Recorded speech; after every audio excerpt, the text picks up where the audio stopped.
So for example, the word color with the spelling and in both. Actually, that's how you spell color in Canada too, isn't it? No? How do you spell color in Canada? Is it the C-O-O-R? Oh, Well, you are. Yep. oh, Oh, you you are.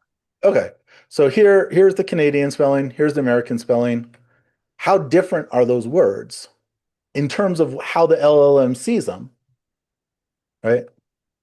And the answer is they're kind of same. They're like 90% the same, right? What about the word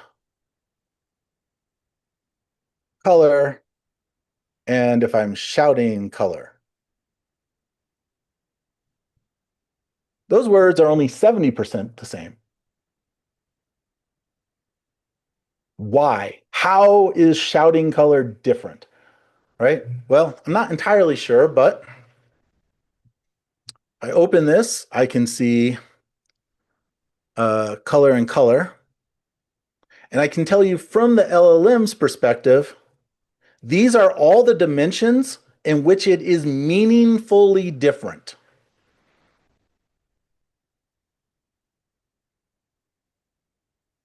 That's a lot of ways in which it considers the meaning of these two words to be different.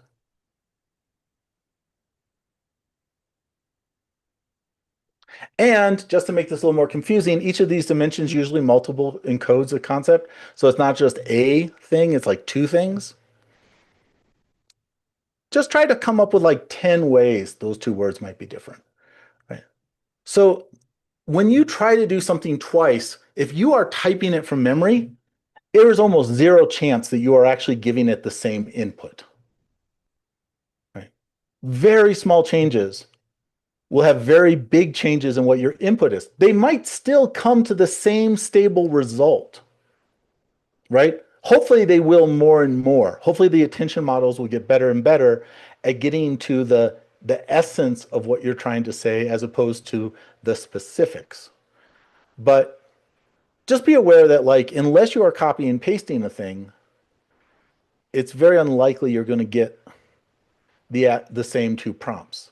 If you are typing the same prompt twice, most likely you have typed something different. Now I want to be able to repeat this. Sorry, So Llewellyn. I just want to call it a question in the chat, which might yeah. need to be verified so people can understand the rest of the talk. Yeah. Edward asked, dimensions are the probability of following particular kinds of usages. No, they are the meanings of a word, Sorry, right? that was what I meant by meanings of the word. Yeah, That that but the not usages. So if it follows uh, lexical distance, the ways that color might show up in reference to the words that come before it. in ways that would show up to the words that come before it or the words around it, but also like, you know, so like are steps and ladder similar, right? And if so, why? What are the properties of those words that makes them the same, right? Semantics, among other things. But they're both items that help you go up in space. No, I didn't mean semantics as in it doesn't matter. I mean like specifically. No, yeah. So specifically, like there are properties of steps that are similar to properties of a ladder, and it is when what vector space is trying to do is take the properties that are meant by that word. And my point is just that like very small perturbations in this are very different inputs. And so if I want to get something the same, I'm going to need something that I'm copying and pasting versus something that is rewritten by a hand each time by me. Because it's almost impossible for me to get any kind of consistency on something I'm rewriting by hand. So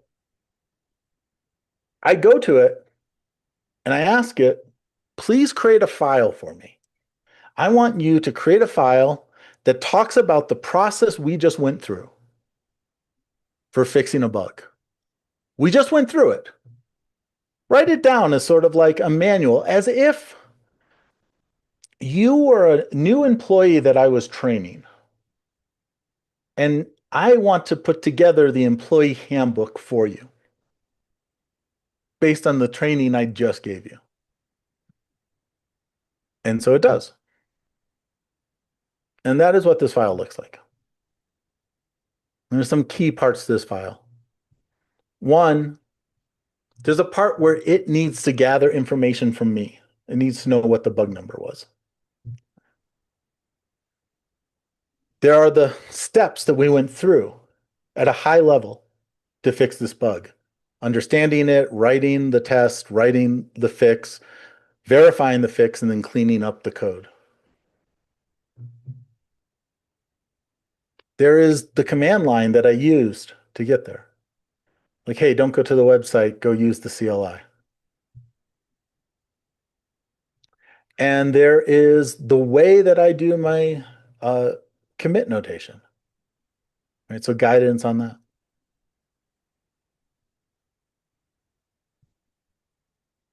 And what that means is the next time I want to do this, I wanted to have a very similar experience, but the truth is the next time isn't exactly similar. The next time I tell it, please read that employee handbook and follow the instructions. And it's like, great, what bug number are we fixing today? So I'm like 49. So it runs the terminal command and gets the result of what this bug is. It doesn't come back to me yet. It just continues on and says, okay, let's write a failing test. It runs that without checking in with me. It says, okay, it confirmed the bug. Let's fix it. It fixes it and reruns the test. Still has not checked back in with me. It says, okay, it's done. Let me refactor that code. Cleans up the comments, runs the test, improves the names, runs the tests, and comes out with a commit message. At this point, all I need to do is type yes. But I'm already too lazy to do that, so I just type a Y. And now that's what it looks like to fix a bug.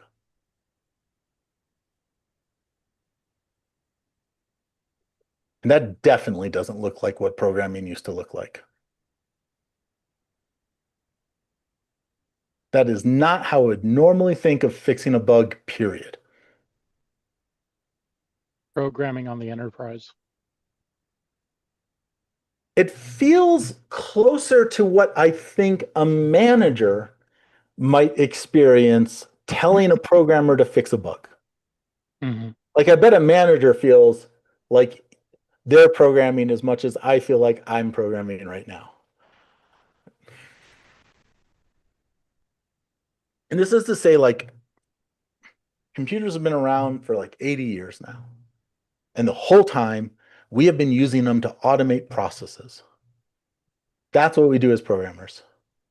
We automate, we automate, we automate. Hey, there's this thing you used to be able to do by hand. Now you can do it not by hand. And things change by scale. Like when that automation scales, the world changes.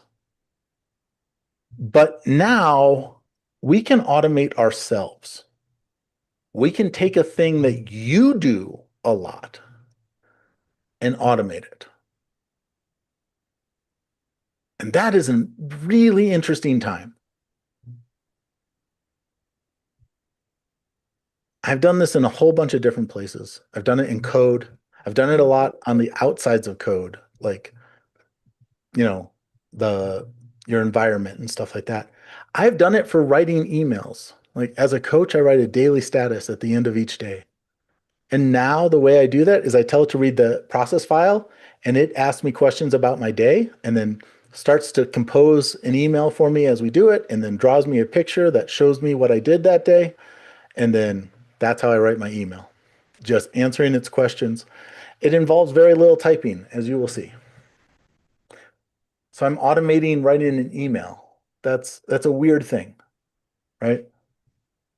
That's not what I would think of as programming. Anyhow, my experience with this is I can tell you these stories, but until we start to actually do something together, it doesn't really land.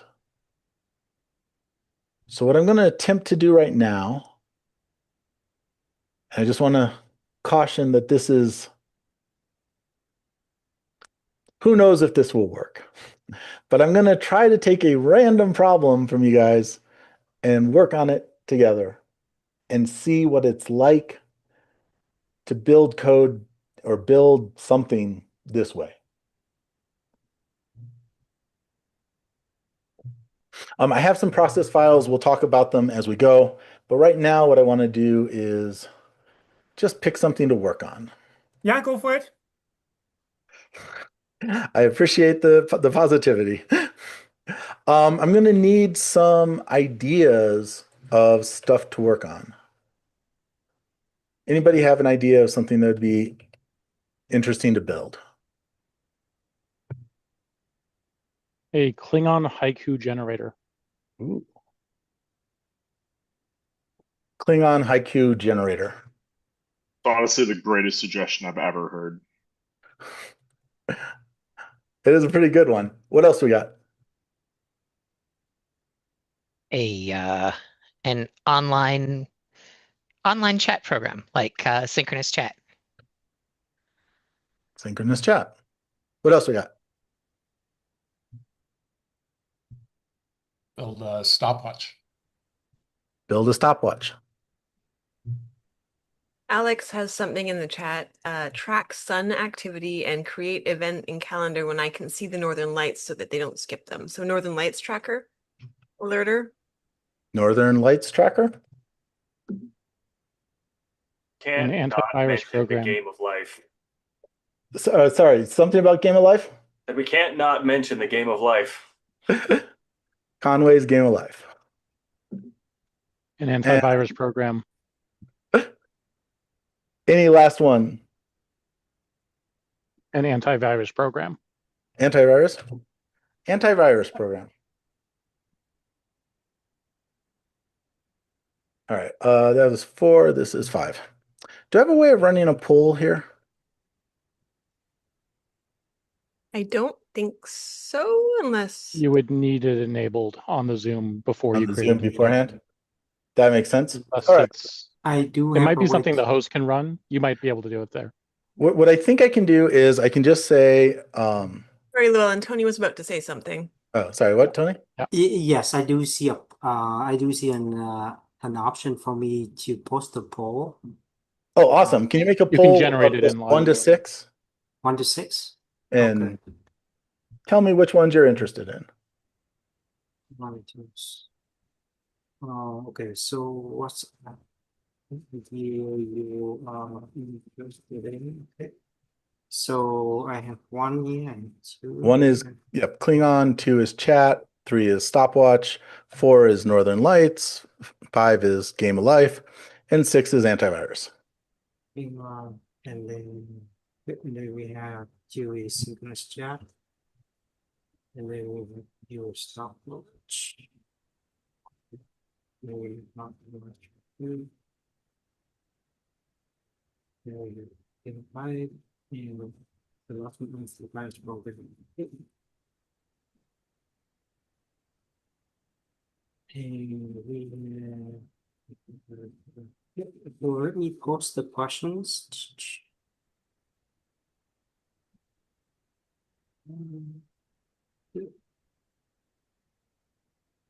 Oh, somehow it gotta delete the old one. Give me 1 second. Just the okay.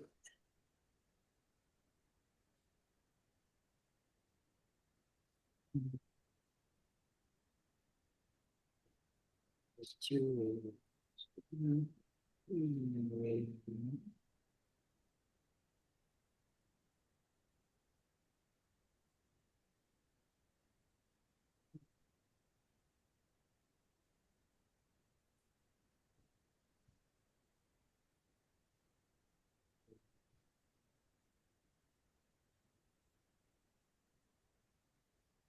Yeah, so I will save it.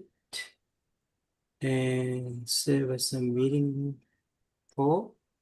Can you guys see the poll or no? Oh, I do have a launch. Yeah.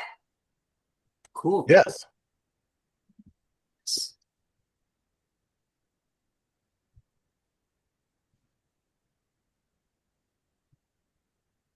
First past a post.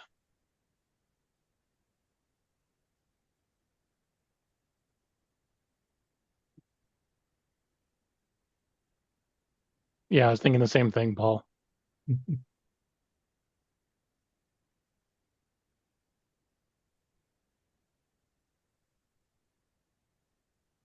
All right. Did it complete? Well, we have an answer. Northern Lights tracker is very popular. Northern Lights. All right. Who suggested that?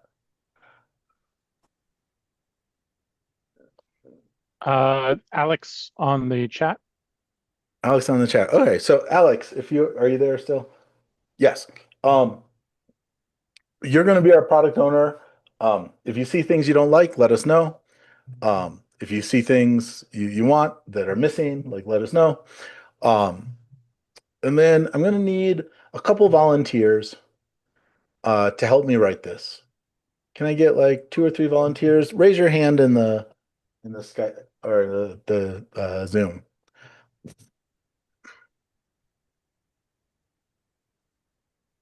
I've got Jacqueline. I need more than just Jacqueline. She will cause me grief.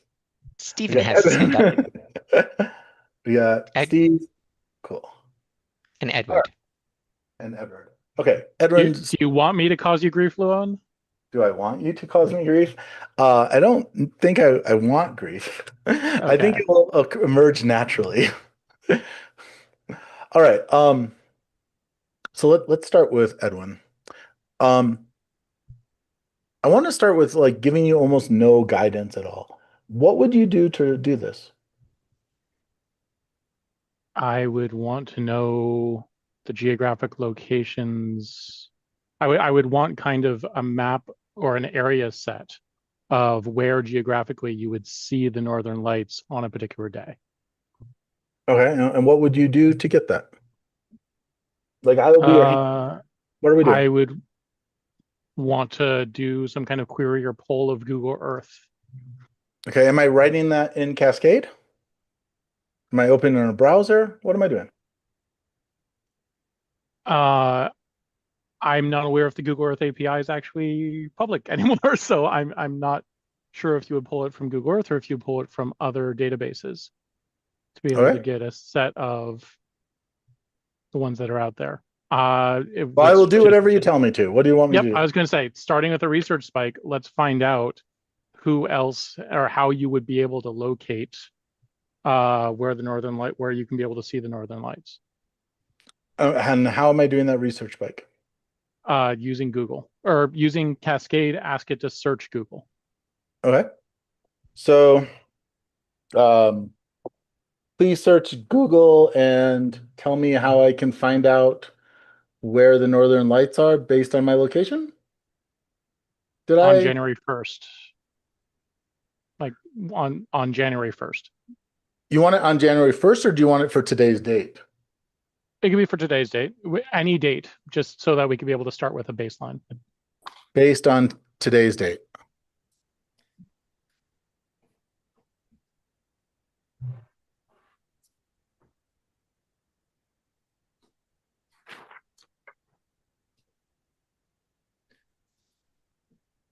All right, so what do we got here? It says you can find out where the northern lights are based on your Nice. location Use today's geomagnetic, date. actually. Use the real-time Aurora forecast app. So I believe, is this an app or is this an API? I don't know. Let's find out. That's a real app. So that's not going to be so useful for us. All right. Well, we have some hints as to the geomagnetic activity varies.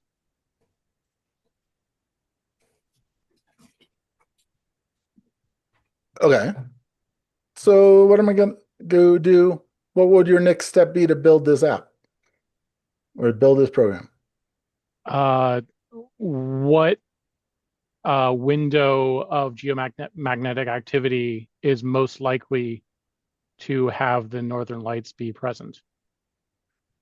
Do you want me to just ask it that? I mean, I would start by asking, search Google for what.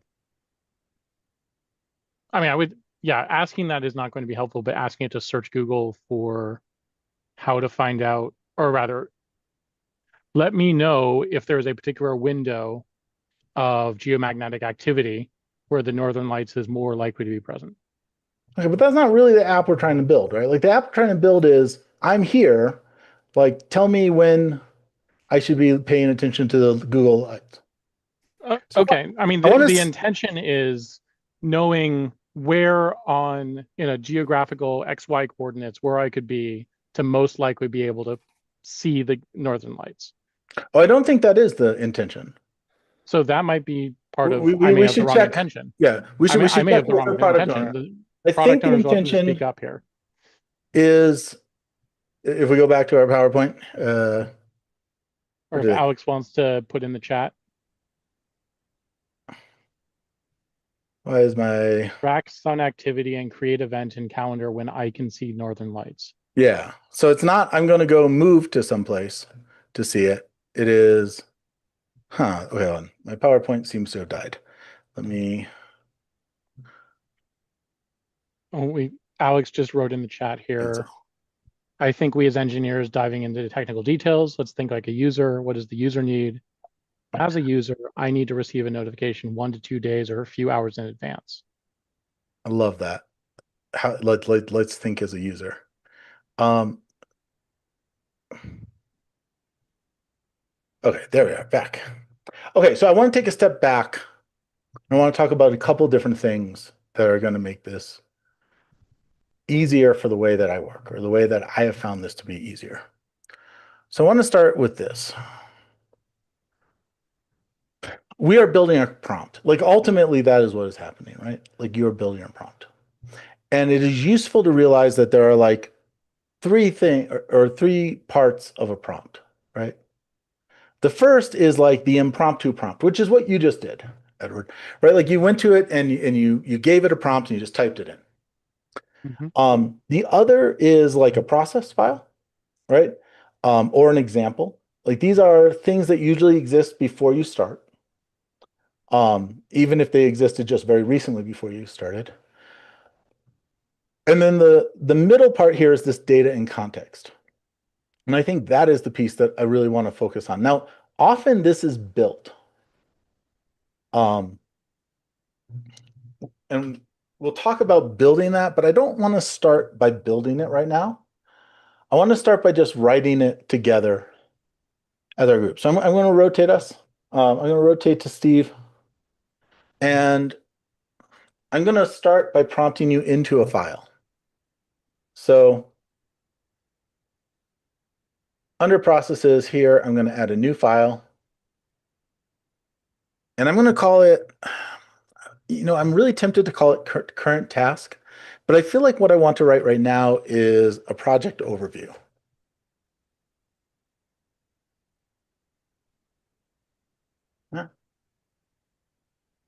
So Steve, what is this project going to be called? Northern Lights tracker.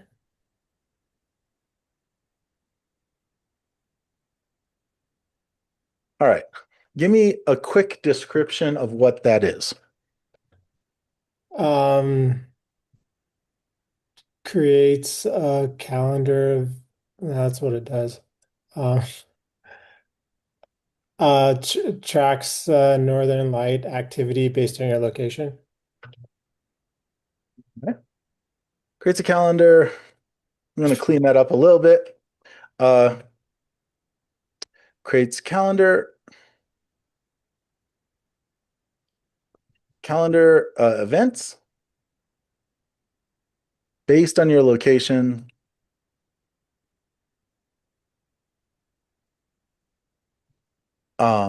So that you can see, so you can know when you can see the northern lights. All right.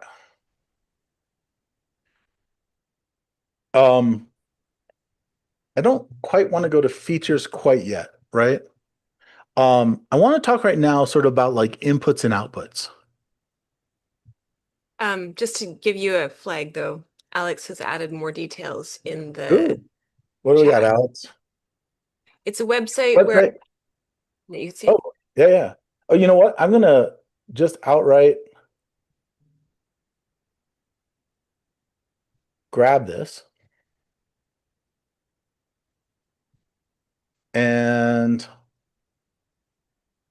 put it in, and then I'm gonna clean it up just a little bit. It's a website. This is a website where I can register using my Gmail for simplicity. Do I even need to register for this, Alex? Like, could I do this without registration? Well, it depends. Like, if it's going to modify your calendar, probably you need to give an access. If it will give you a feed, you can include into your calendar. So we can do it anonymously. We can do it with the account. So what is simpler to finish? Let's do it without. Yeah. I know that I can get things on my Google Calendar without being logged in Google. Because my Meetup, when I sign up for Meetup, one of the options it gives me is Google Calendar, and I'm not connected on those two accounts, so that should work. Where you can tell your address. Yeah, like city. Yeah, and grant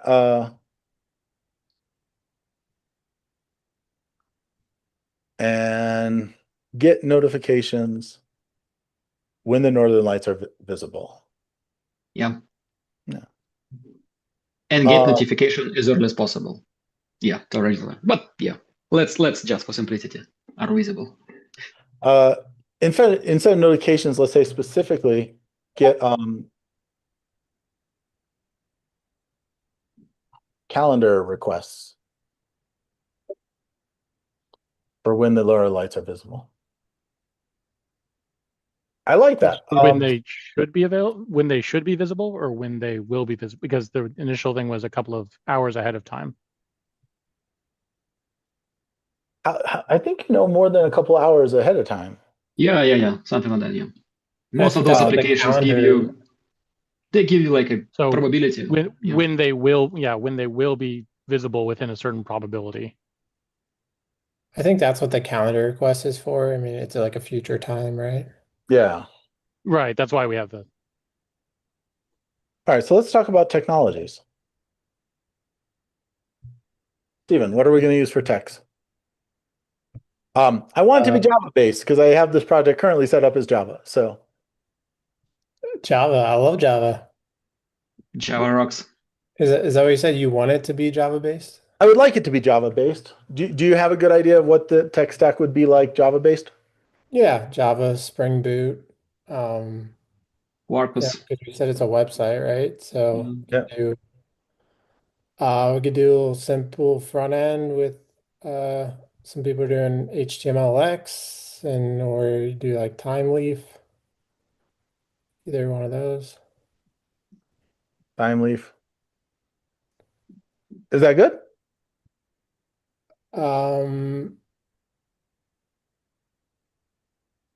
Yeah, I think so. I don't know if we have database for this. I don't see why we need a database. I can't think of other stuff. Yeah, that's fair enough. Okay. So let's drop this context and start again. So given that this is the thing, what do you want to happen first? We need a mockup or a website. Say it again, Alex. Yeah, just to see a mockup, like how the landing page, like we need some clickable prototype. Yeah, to pitch the idea for investors. Okay, let's try that. Please read the project overview. Hello. And create a. Hello. Oh, just wrapping up. Like, just wrapping up today. Okay, so Please read this and create a simple mockup. Is there anything you want to fake in this simple mockup, or you just want to leave it at that? You're still Let's talking. just say it. Yeah. Well, Steven, what's your choice? You're still deving. I guess just for a field for the city. I mean that's kind of it, right? I mean, is that where? Yeah, we can have it do that.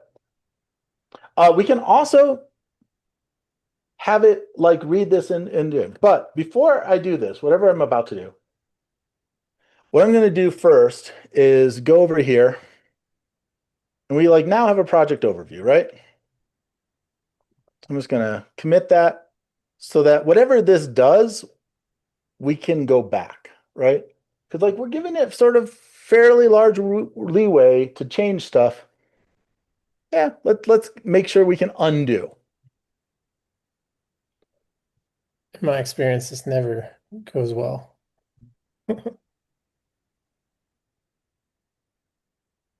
All right, so it's like, before you do that, would you like a mockup as a single HTML file, or do you want to integrate it into the structure?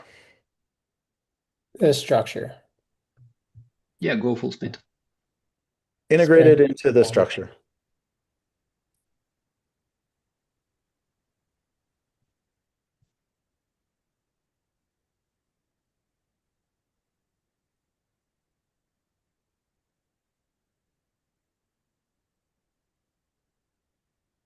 So you can see here, like it's checking what I have here, what my directory structure looks like and stuff like that.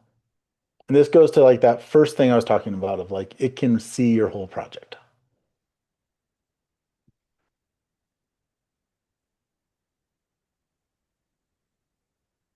We need to wire up the Spring Boot controller. Should we just tell it to do it? Of course. Do it. Yep.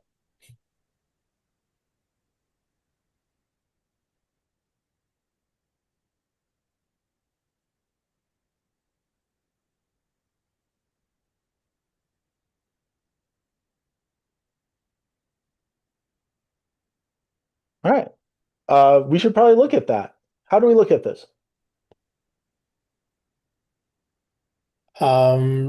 Is if there's a Spring Boot main anywhere you can run that, or tell it to.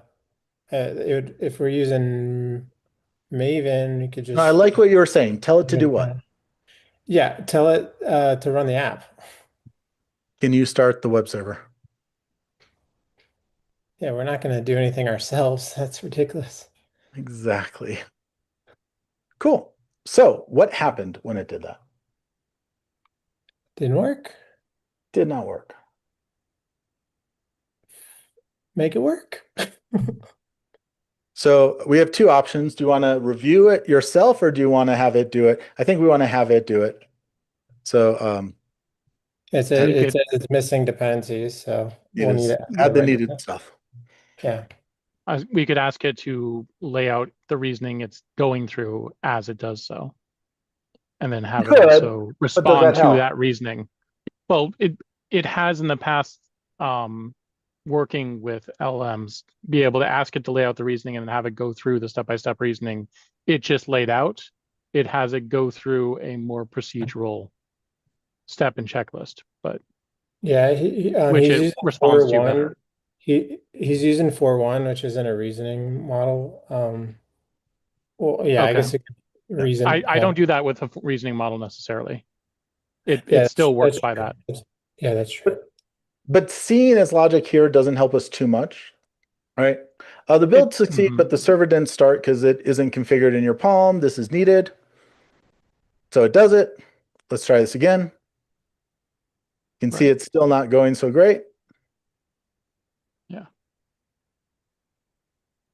Server still won't start because there's no Spring in your main entry point. So let's fix that.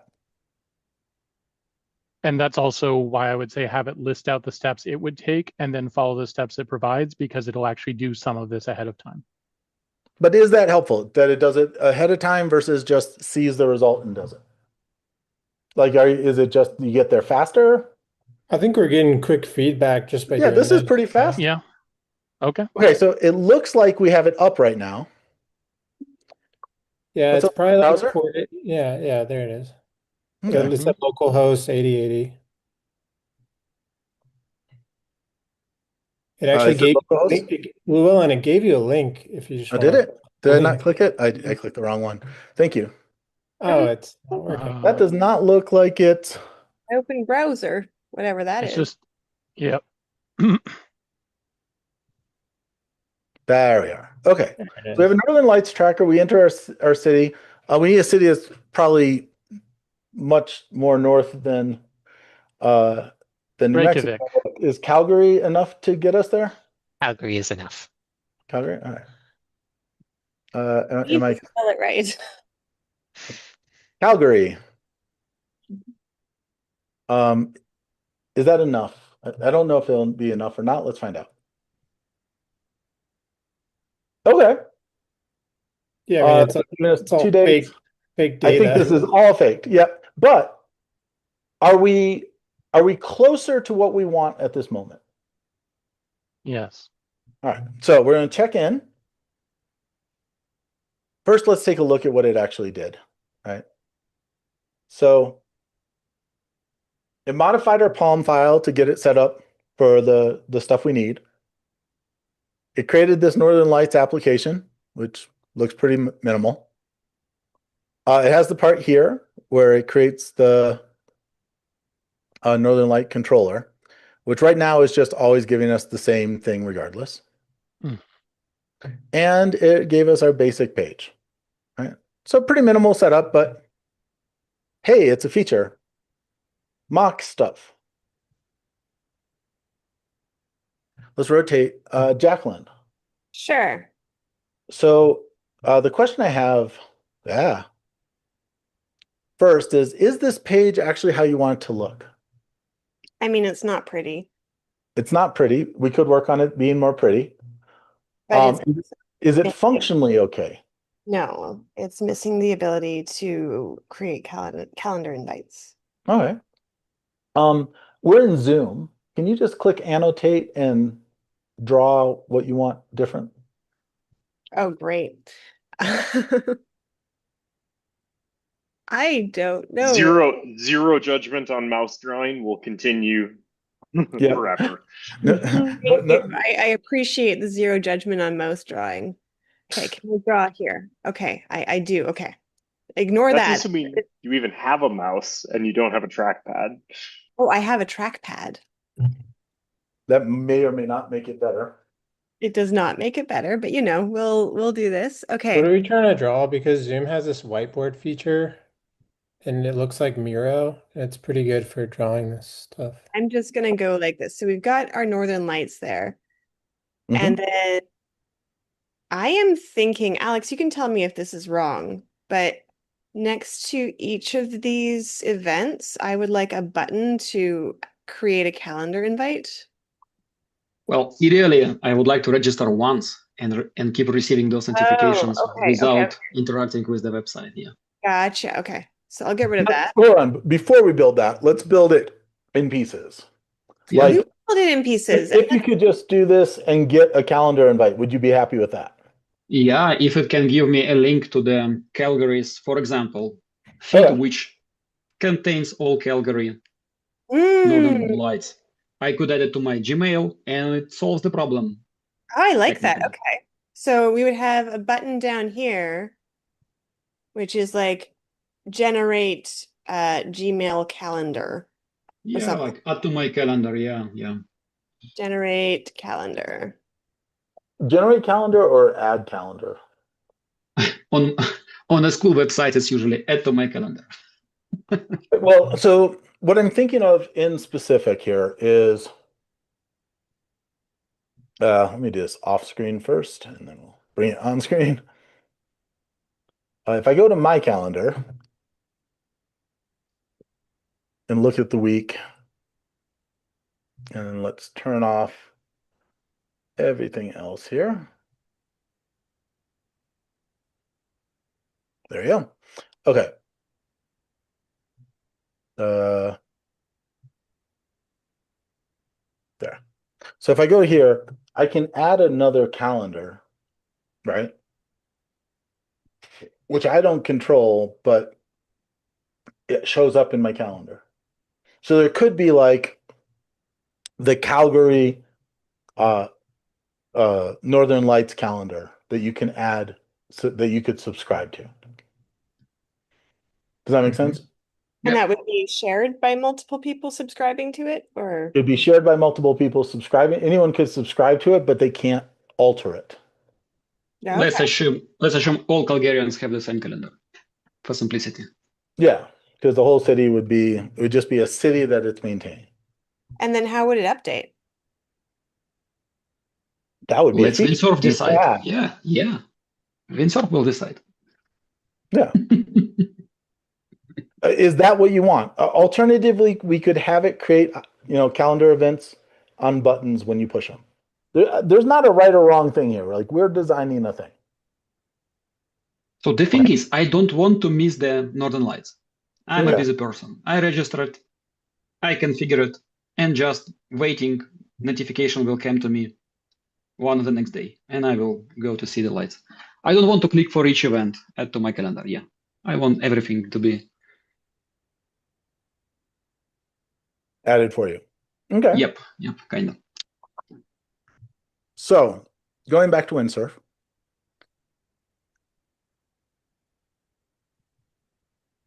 I want to add a features.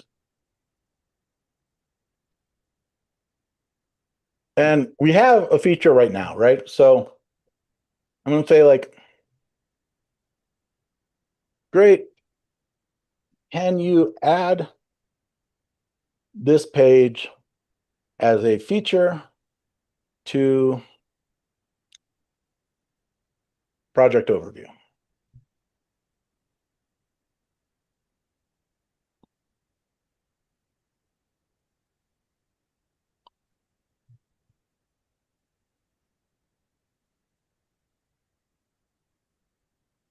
Enter your city to get Northern Lights. I'll take out the word mock. Northern Lights event suggestions. The next thing we want, what is or actually even better, what is the next feature that we want here? What was it suggesting for you just a second ago?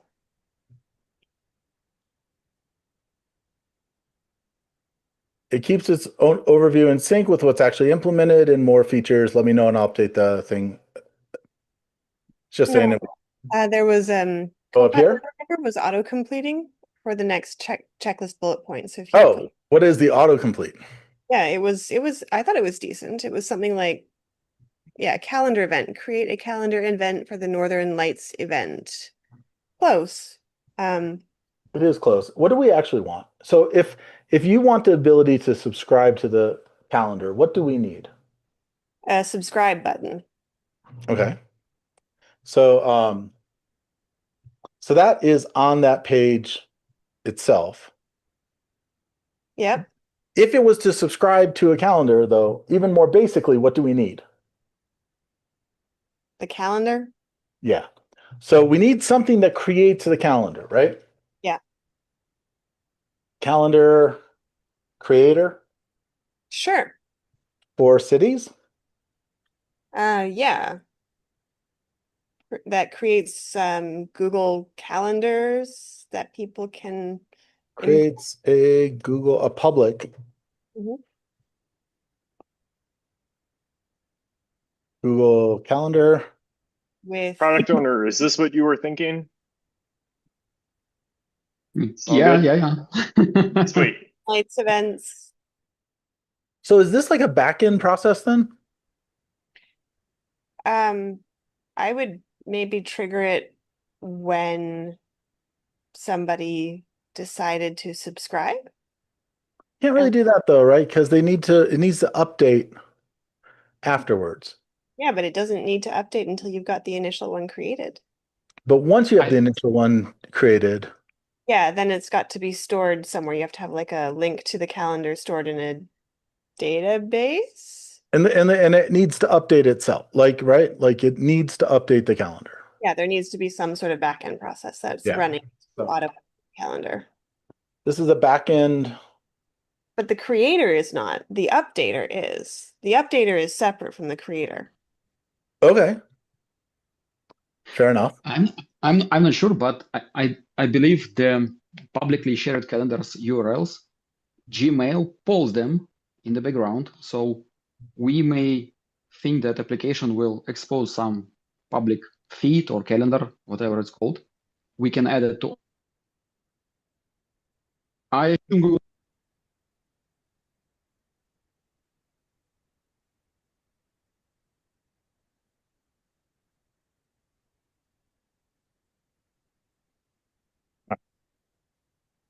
So we need something that creates a public, and you said it was triggered.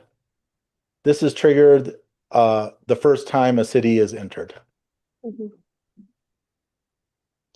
Is that the next thing we should work on? Is that the next feature, or do you have another thing you want to work on first? I think that's the next feature. Sure, let's do that. All right. So I want to talk about this over here, right?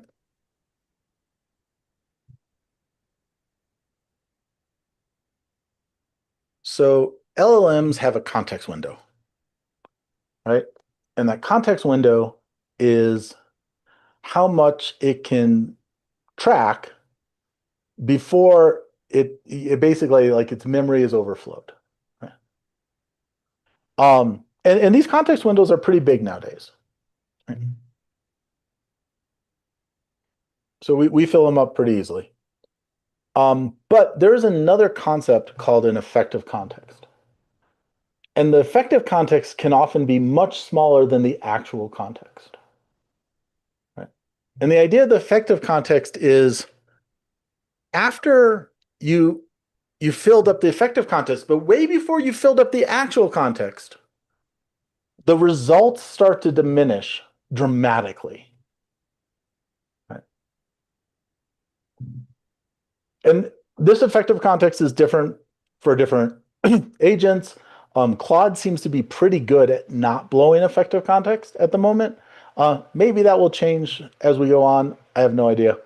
The point here is before you blow your actual context, your results can start to degrade. We've probably all seen this or experienced this. And one of the nice things about using this model of keeping things that are outside of our impromptu prompt is I can drop context a lot. So I'm going to do that. I'm just going to brand new context. Please read project overview and implement the next feature. I have instructions to add to it. One instruction. Yeah, absolutely. I want it to interview me about anything that's not clear. I love that. Please ask me questions about anything that isn't clear. And actually, I want it to ask me at least 3 questions. Why 3?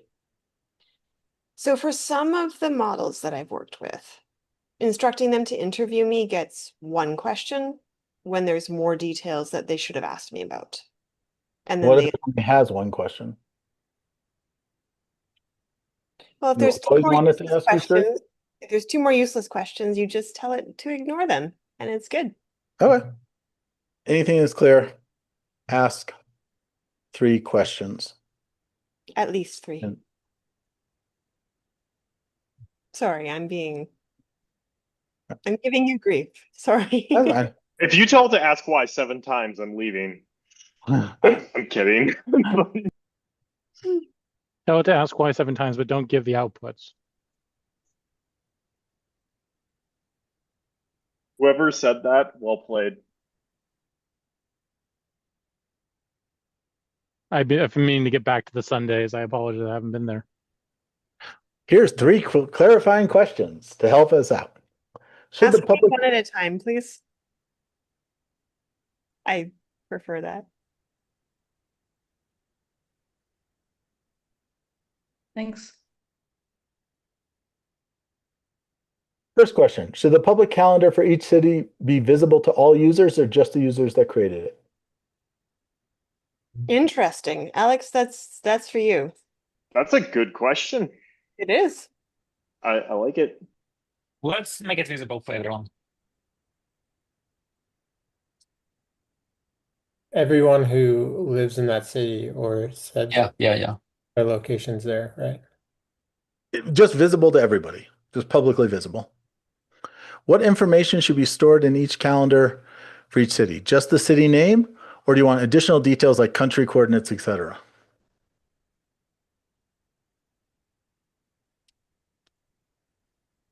Alex, I this don't is know. sorry. Well, Like let's. So there feels like there's a pushback question here, right? Like, what is needed to get the Northern Lights? you need coordinates for the city. Coordinates, yeah. Do you need coordinates? Yes. I think so, yeah. This is Okay, where so- I would reverse direction. So I would tell me, give me some suggestions. It'll show you a thing, and that will be much easier to think about than thinking about it this way. So by the way, we have Lotta joining us. She knows more about this than me, so you should listen to her. Okay, I listened to Lotta. Yes. So, I am going to need to find out the Northern Lights in the area. What options do I have to find that data online, and what information is needed for those options? I'll be like, show me an example of like a class or something. What the? Let's go a little bit higher level of that first. Yeah. Give me 5 options if you have them. After we choose that, let's see an example. Fair enough. What is that? What is what? Aurorasaurus? These are APIs? That's an I think API. that's what we wanted. Provides real-time aurora sightings, forecasting, and crowdsourcing reports. I bet that's hallucination. I mean, it might not be. There's a surprising amount of stuff related to Aurora chasers. Let's find out.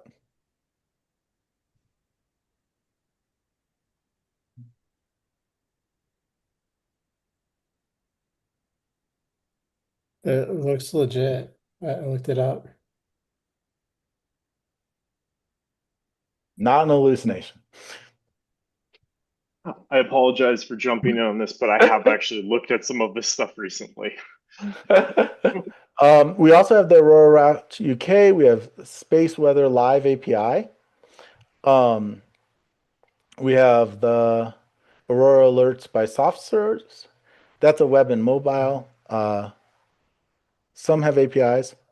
Of these, well, we haven't rotated in for a while. Let's go back to Edward.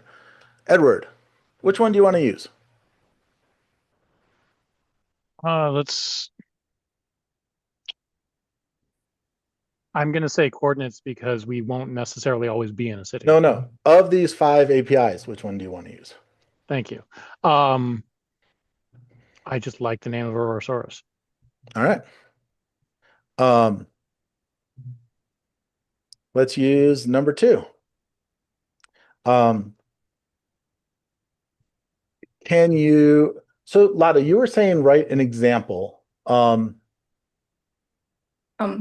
think the way you phrased it was, it makes it feel like it's asking a new question. You see that? Versus you actually are trying to ask it the question back, and the question back was above. If you scroll up. Sorry, I don't want to derail the. No. So here it's asking us a question, and now So I would revert to that and phrase that question a bit differently. you want to revert? Mm-hmm. No, not yet. Do He's So, talking about reversing the question. So I think you can X out the question a little bit higher where you asked it. At least I could do that in my. but I want to keep the numbers here because I'm saying I want to use number 2. Okay. Can you write me a unit test and a function to get information back for a location? I'm going to use the word location here consciously over city, just in case what it's looking for is stuff like coordinates, or if it's looking for, like, I don't know what the API looks like.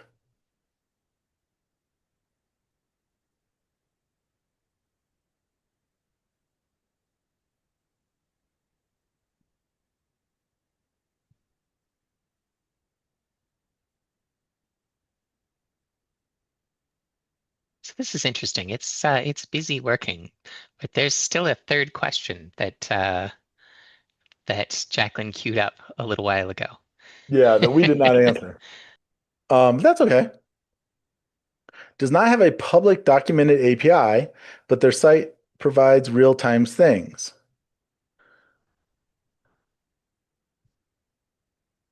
So it doesn't have a public API.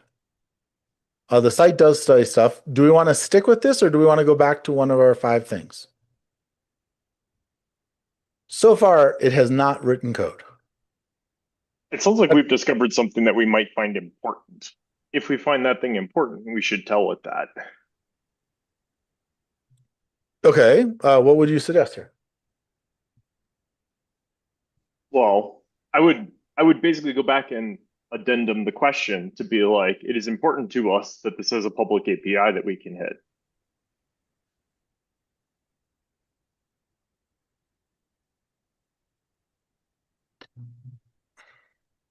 We asked it for recommendations. Okay, so tried a thing. We learned a thing. We learned a thing that's important to us. Let's add that. That the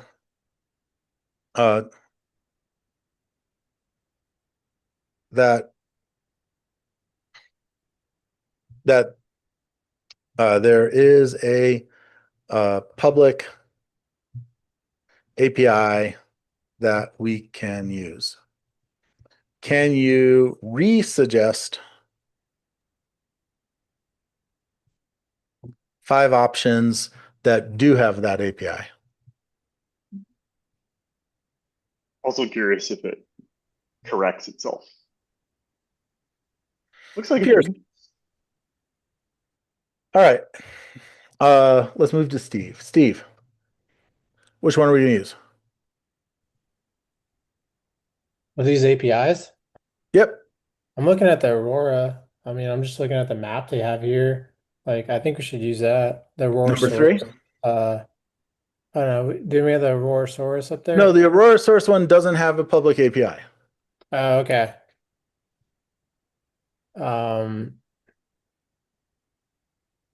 Yeah, 3 is like a Versal app, which makes me think it's not that great. So I'm ruling that out. Okay. The top one is a space weather prediction and returns JSON. I don't know. I kind of like number 2. Let's go with number 2. Space weather live API as Aurora forecast. Because I don't have this knowledge, why would Vercel be a less quality response?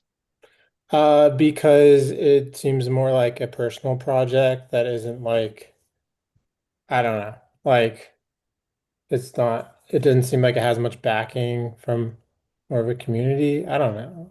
Just seeing that, and it makes me not take it seriously. All right. These are all judgment calls. Yeah. Space Weather Live does not have a direct public API for Aurora data, but the form points to 2 reliable public JSON sources you can use. Do you want to do that, or do we want to go back and find an API? Yeah, the second one is only for UK, so that's not good. So can we go back to that list at the top? Mm-hmm. maybe do number one Okay. and no. I'm going to go back to here, revert. And let's try again with number one.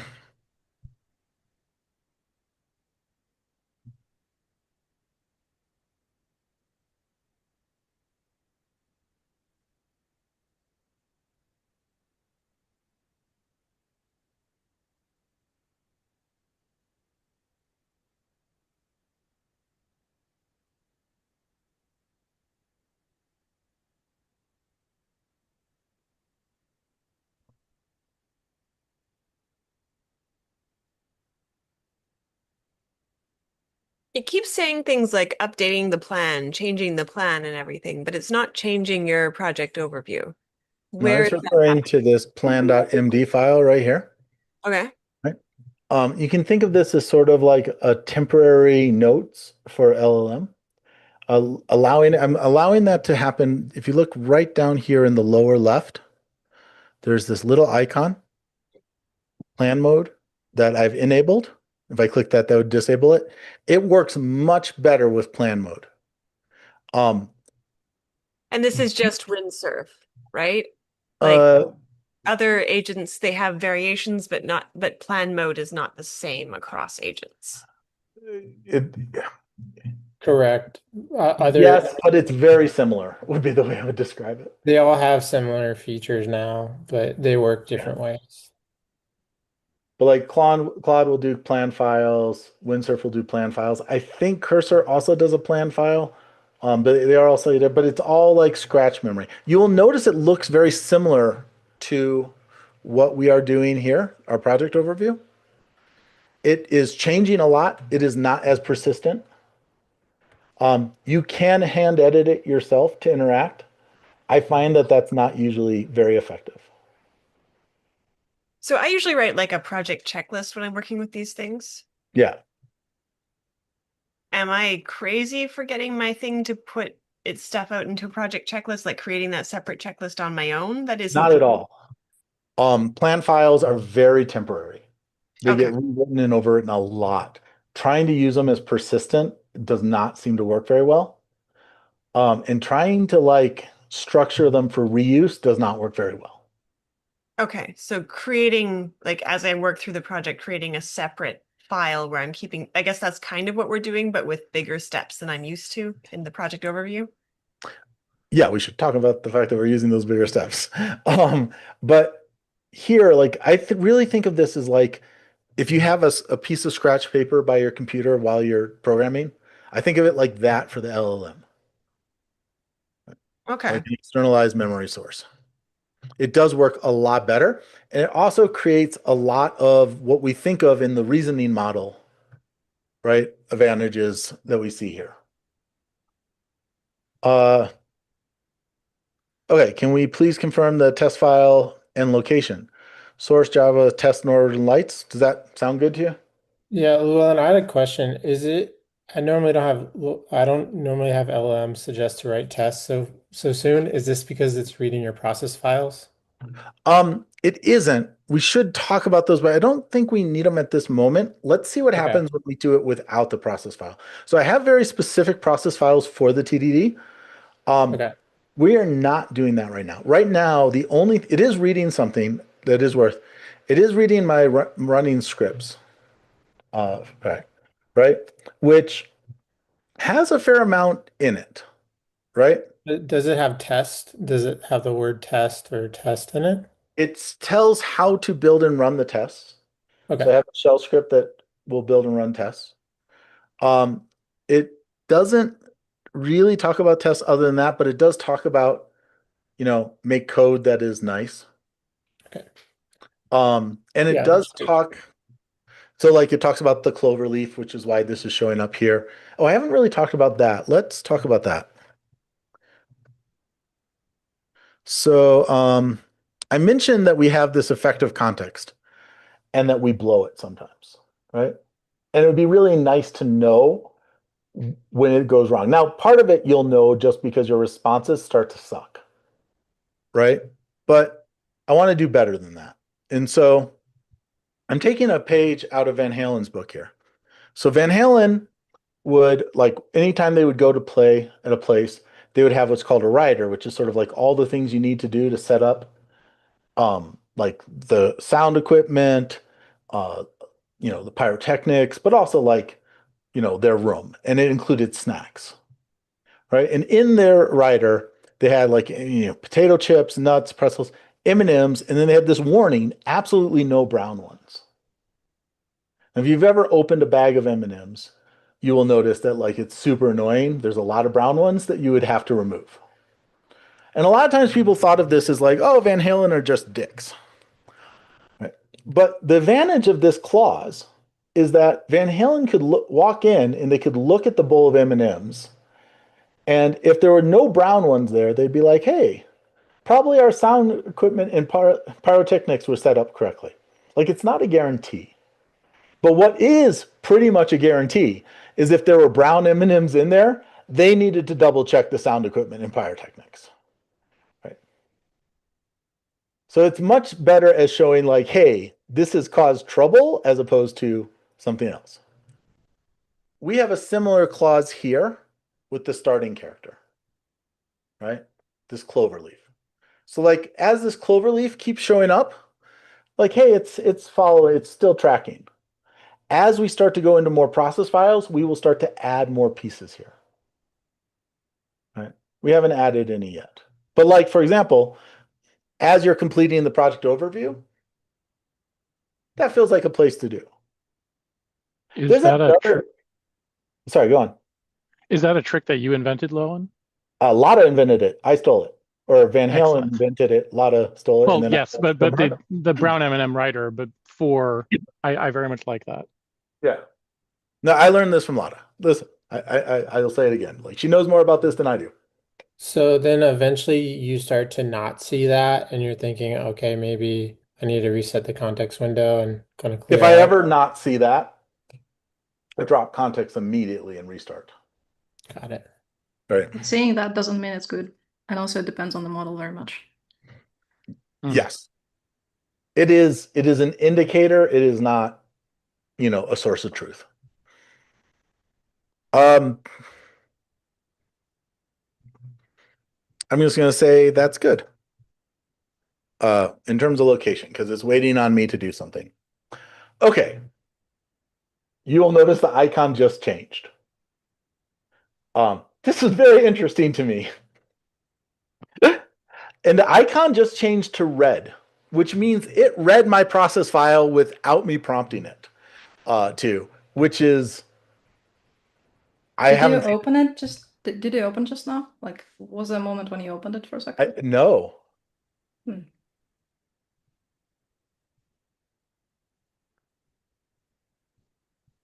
I haven't had it do this for me before, but I have mentioned at the very beginning, this is a space that is rapidly changing. I will open that for a moment right now. Creating test process. Starting character. So it read that without me prompting it. I do not know why. Every time you open it, I know that much. Windsurfer kind of starts adding it to the context. But I had not opened it. Yeah, like, but did he click on it? Curious. Anyway. I did not. Yeah, but these process folders are in your Windsurf directory. Yeah, and it has access to it. Yeah, so it's loading it into the context window when the session starts. No, right? it's not going to just. It might choose to load it, but it does not just load everything in your project.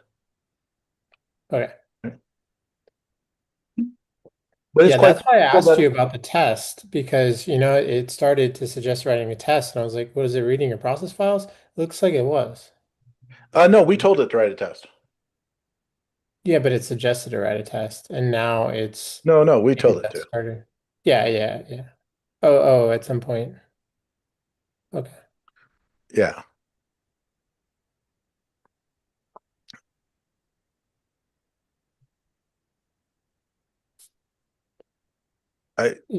Let's create it there. Yeah. Yes. Create it there. I feel like I just said that, but I'll say it again.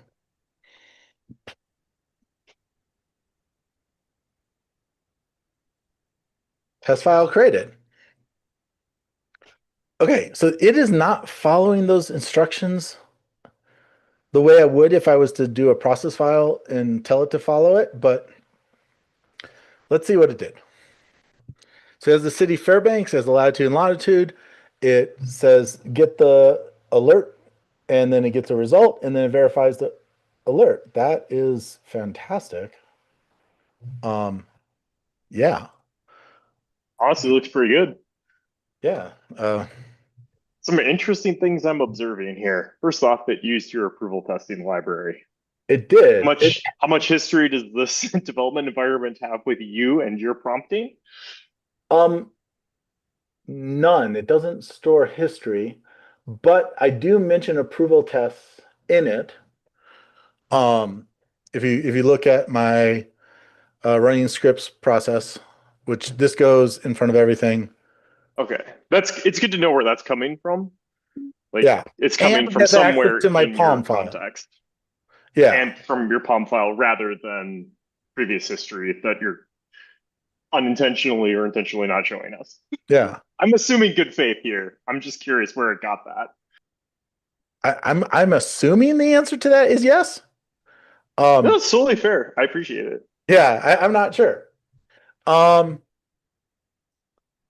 Okay, so this is interesting. It's very repetitive. It's very repetitive, and it's missing the thing I would want the most, which is dates. Right? Like time of the alert or time of when it thinks it's going to be visible. This is alerts, and then here it's just like, hey. Or is this even alerts for Fairbanks? Because like here, it's like high latitudes as Canada and Alaska. Northern Michigan, Maine, etc. Yeah. So this, I mean, there's a couple things I think are really interesting here. It very obviously is going through the API, which yay. So let's go through our test for a second. We come in here, we say Fairbanks, we get the alert, city, latitude, longitude. We get a URL. We open a connection. We pull stuff out. We read the string. This is returning a string, which is maybe what we want, maybe not what we want. It comes back, it says as JSON.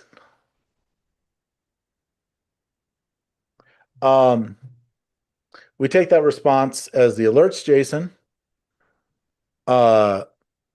And then we are making a regex, going through this and finding everything that matches with Aurora. Why? Oh, okay. Because there must be more than just Aurora in the alerts. Doing some interesting stuff here for sure. Yep.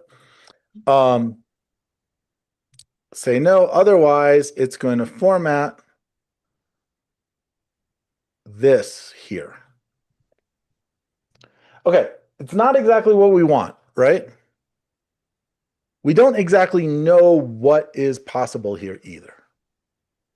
So we have a couple different choices on what we can do.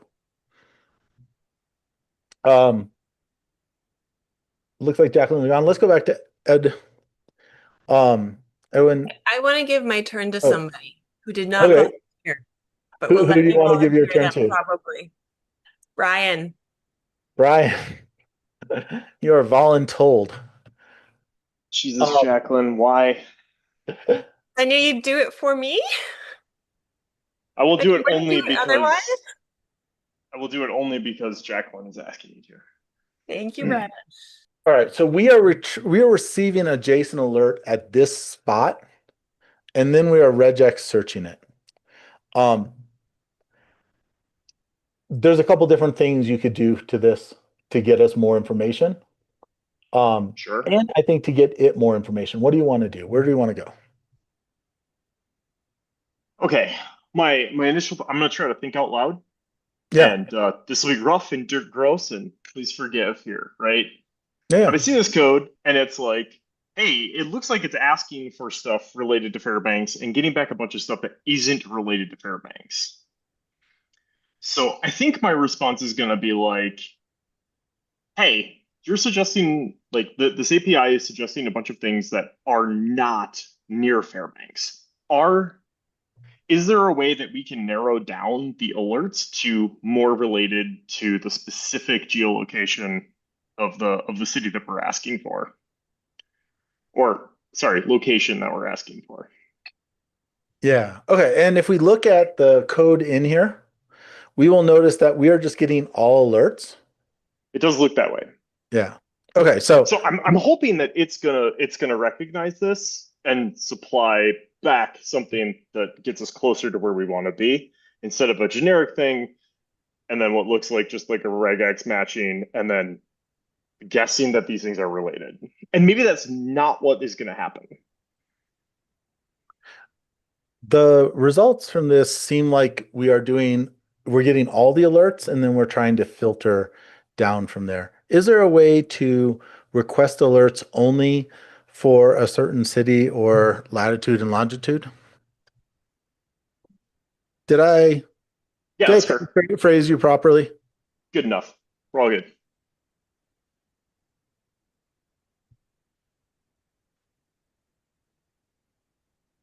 Okay, the API returns all current alerts globally. Is there another API that is more geolocal aware? Is there another API that is more geo-local aware?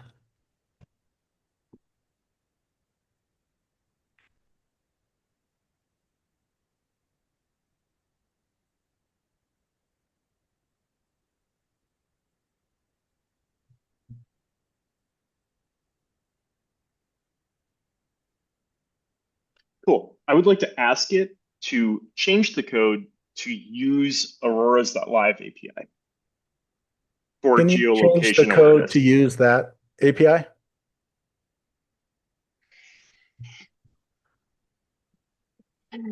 I believe it'll do it. I think it'll be pretty good, actually.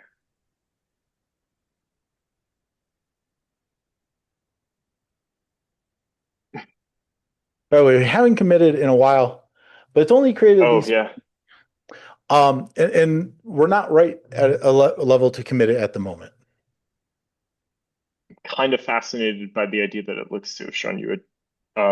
Yeah, you went too fast for me to understand totally everything you're doing. But okay. So here I see right away line 14. You're passing Yep. in geolocation data into the API. I'm a little bit sad that it uses HTTP instead of HTTPS because And here it my looks data. like it is just giving us a dump.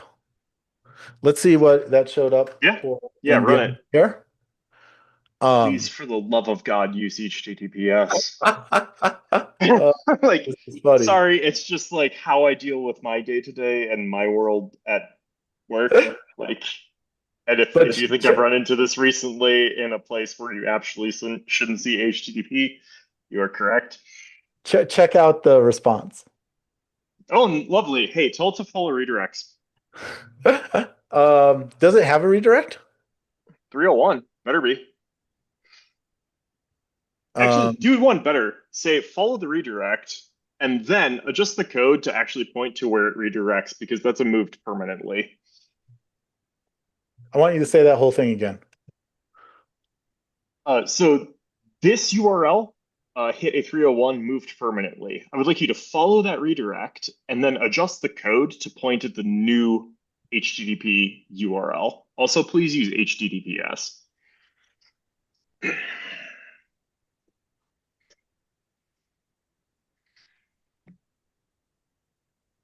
I fully suspect it does do HTTPS.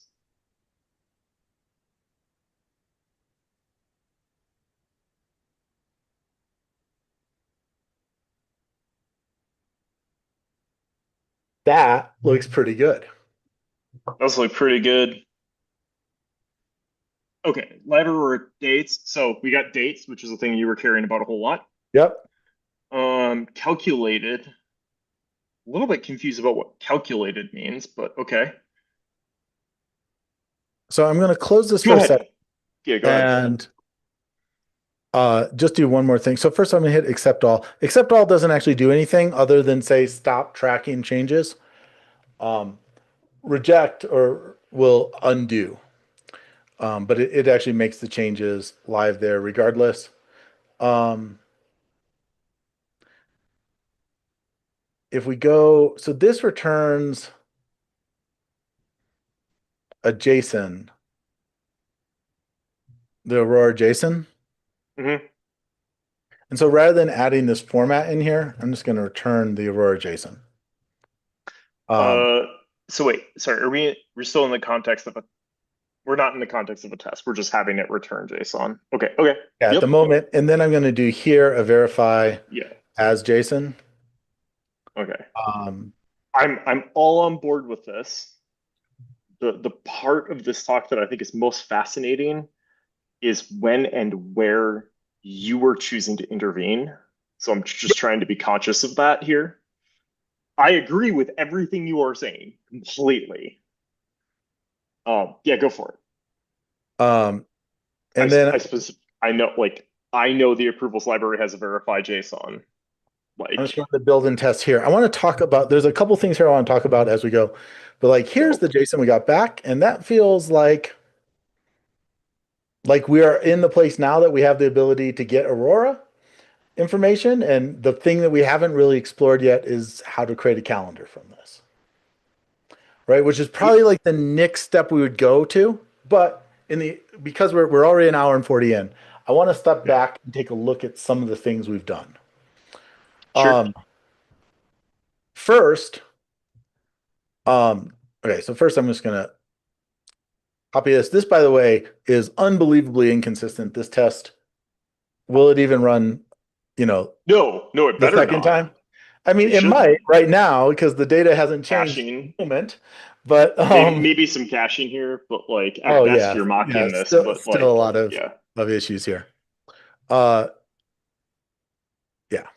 Okay. Okay. I want to. I don't want to do that. I want to go through some of the concepts that we've gone through. Okay, so we talked about canary clauses, talked about context windows. We haven't actually talked about process files too much, right? They are showing up here only in a couple different ways. There are some that are being read despite me not telling it to read them. A process file for what we're doing here would actually be very nice. I'm going to write like a sample one, right? At the moment, really basic. So what we have been doing is the project overview. What I would like here is a implementing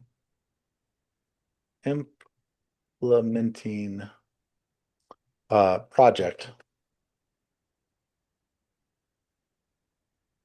process.md. Implementing process. I do want a starting character for this. I don't feel like that's the right thing. I'm making a new project. Give me 10 emojis that show that I'm building a project.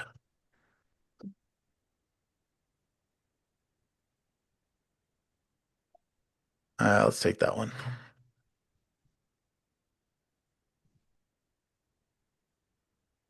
Steps. This is usually how I start, but step one is identify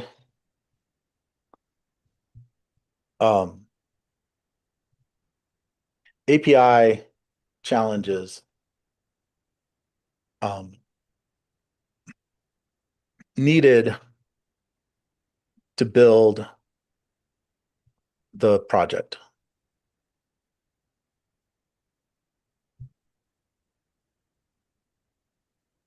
How intentional is the wording there, Llewellyn? Not. Right now it's sloppy. Okay, cool. Once I see it work, it will become intentional. But also I can ask it create subtasks to explore those challenges.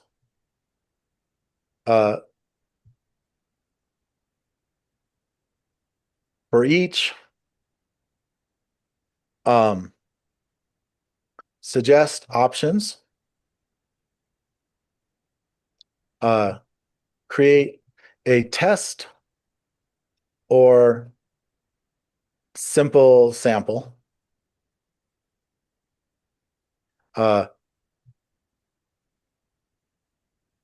implement until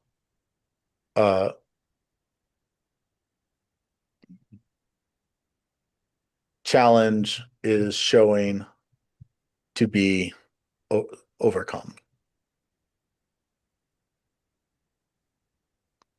Right. Be sad that IntelliJ doesn't fix your numbering.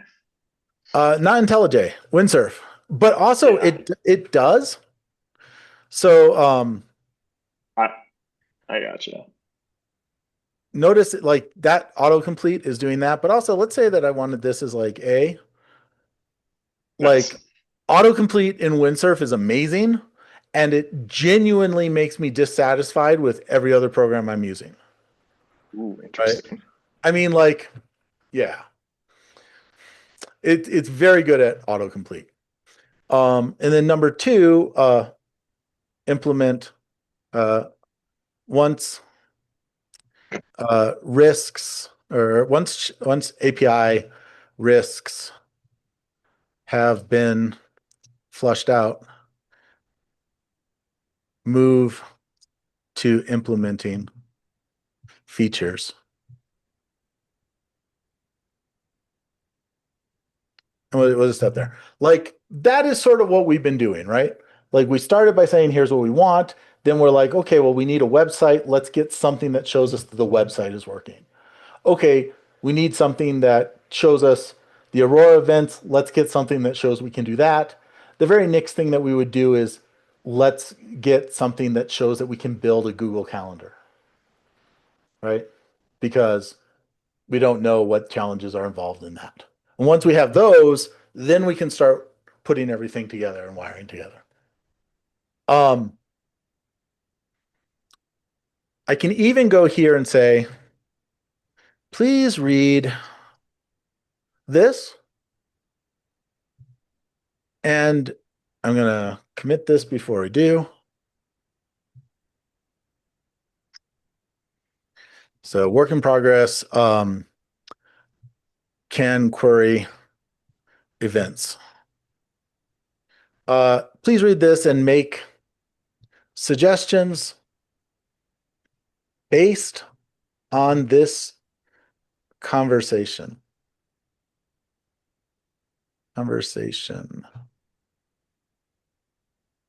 So you can like reflectively look at, hey, this is what you are telling me to do. This is what we did. How do I need to heal that process file? And my experience is sort of like,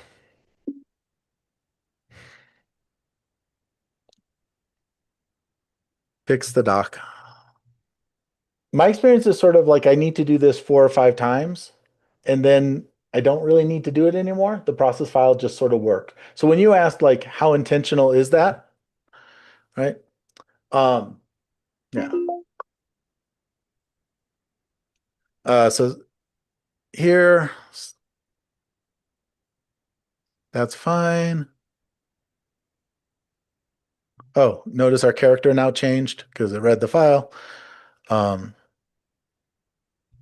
you're right. That should be a double thing. What is it changing here? Identify for each challenge. Okay, that works. After they are addressed. Yeah, that feels legit. Right? That is a better employee handbook than I just wrote. Right. And so every time I do this, like I end up with these process files, and these process files move with me. These process files are more of what I think of as code now than actual code. Right? Like these are the meta code of how I code.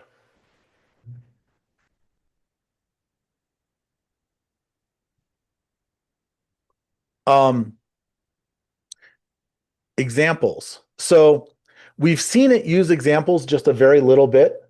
That's how it pulled up approval tests. That is much more likely to have come from the fact that it read the sample tests than anything else. We're seeing the data in context, right? So our data in context right now is our project overview.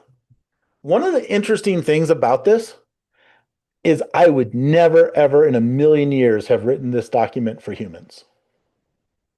It would go stale and out of date in like moments and probably would never be read. But now that I have it, because I'm writing it for AI, I have found it to be very useful for humans as well.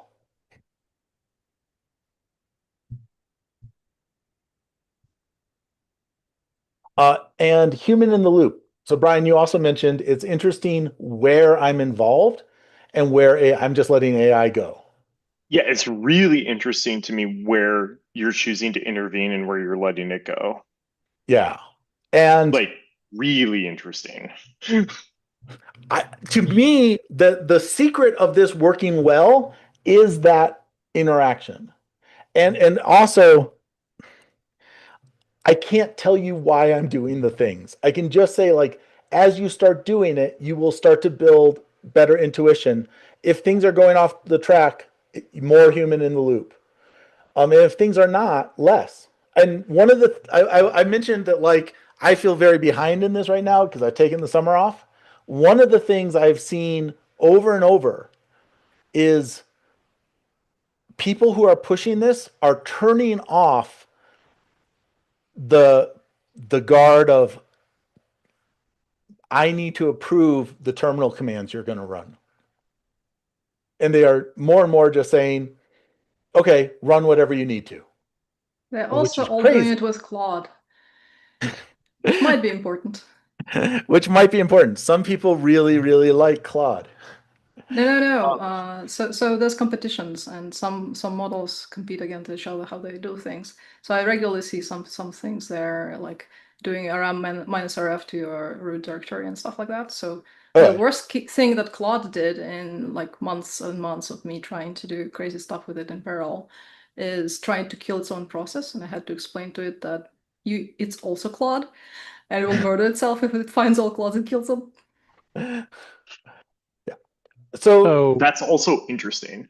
I was going to say, we just have an example now of someone in prod that had their entire database, servers, and architecture nuked from orbit with the AI they were working with. How do we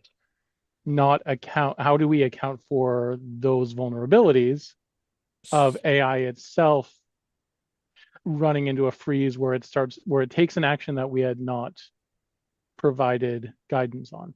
So at the moment, by default, you have to approve all terminal commands. So by default, that guard is already there. I've got some opinions on this one, which is what the hell is running in your production system that has not had eyes on it? Like everything Llewellyn's done thus far has been local. Yeah. Yeah. Right. And like if your terminal commands have admin access to your production system, like that's your own fucking fault. Well, let's just say that is prone to have the same problem with humans as it has with AI. But exactly. But also, like, I do not have run anything you want turned on. I do have, like, so if I go into my windsurf settings here, where do we have the allow list? So I have, it can talk to me through the command line. It can do a get status, and it can run build and test without asking my permission. Right? But anything else it has to ask my permission for. Right? And I think over time this list gets bigger and bigger. But again, like I'm gonna say, people who are ahead of me are just saying go and do it. And sometimes they are making separate machines. No, I want your feedback here, Lada. So You're one of the judgment, like, people who are doing it. be careful what you do. Like, don't do things uncontrollably in production. I would not like wipe code anything in production without, you know, like same level that you usually employ to your code. Like same level of attention needs to happen no matter who wrote it. And also, like, be careful what you do. I don't know, like, I don't give it access to my production database. If you do, maybe judgment is something you need to develop. Let me defend my vulgar statement from earlier. Like I've got two sets of credentials, and the roles of permission and scrutiny and etc. around something like quote unquote admin access into a production system versus, oh, I've got read access into basically everything. I'm totally fine giving an agentic AI read access into a really complicated environment.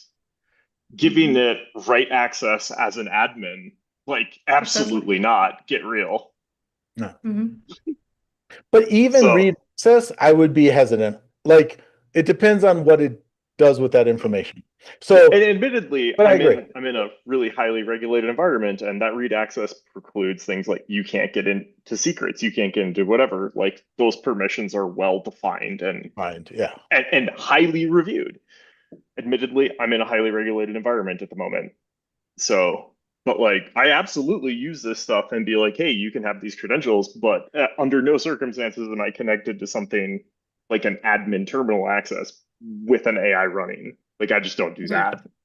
Exactly. Yeah. So I mentioned, like, I have a friend who took an old Mac and flushed it and ran Cloud on it. And that was their way of sandboxing. And this is a really good discussion. Please continue. I just want to share something before I sign off because I am in Montreal and I'm 2 hours ahead of y'all. We are putting together a AI speaker series.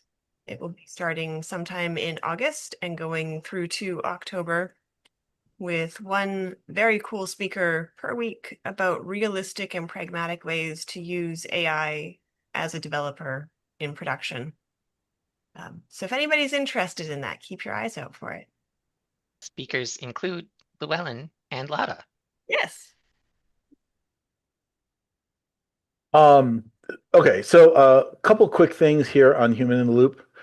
We've done a lot of these actually. So we've done Interview Me, where we have it ask questions to me and build the data and context that way. Right? We've done Preheat, where we said, hey, tell us about this, and it's adding it to the context so we can do it. We specifically did that when we asked for options. What are the options? Okay, do number one.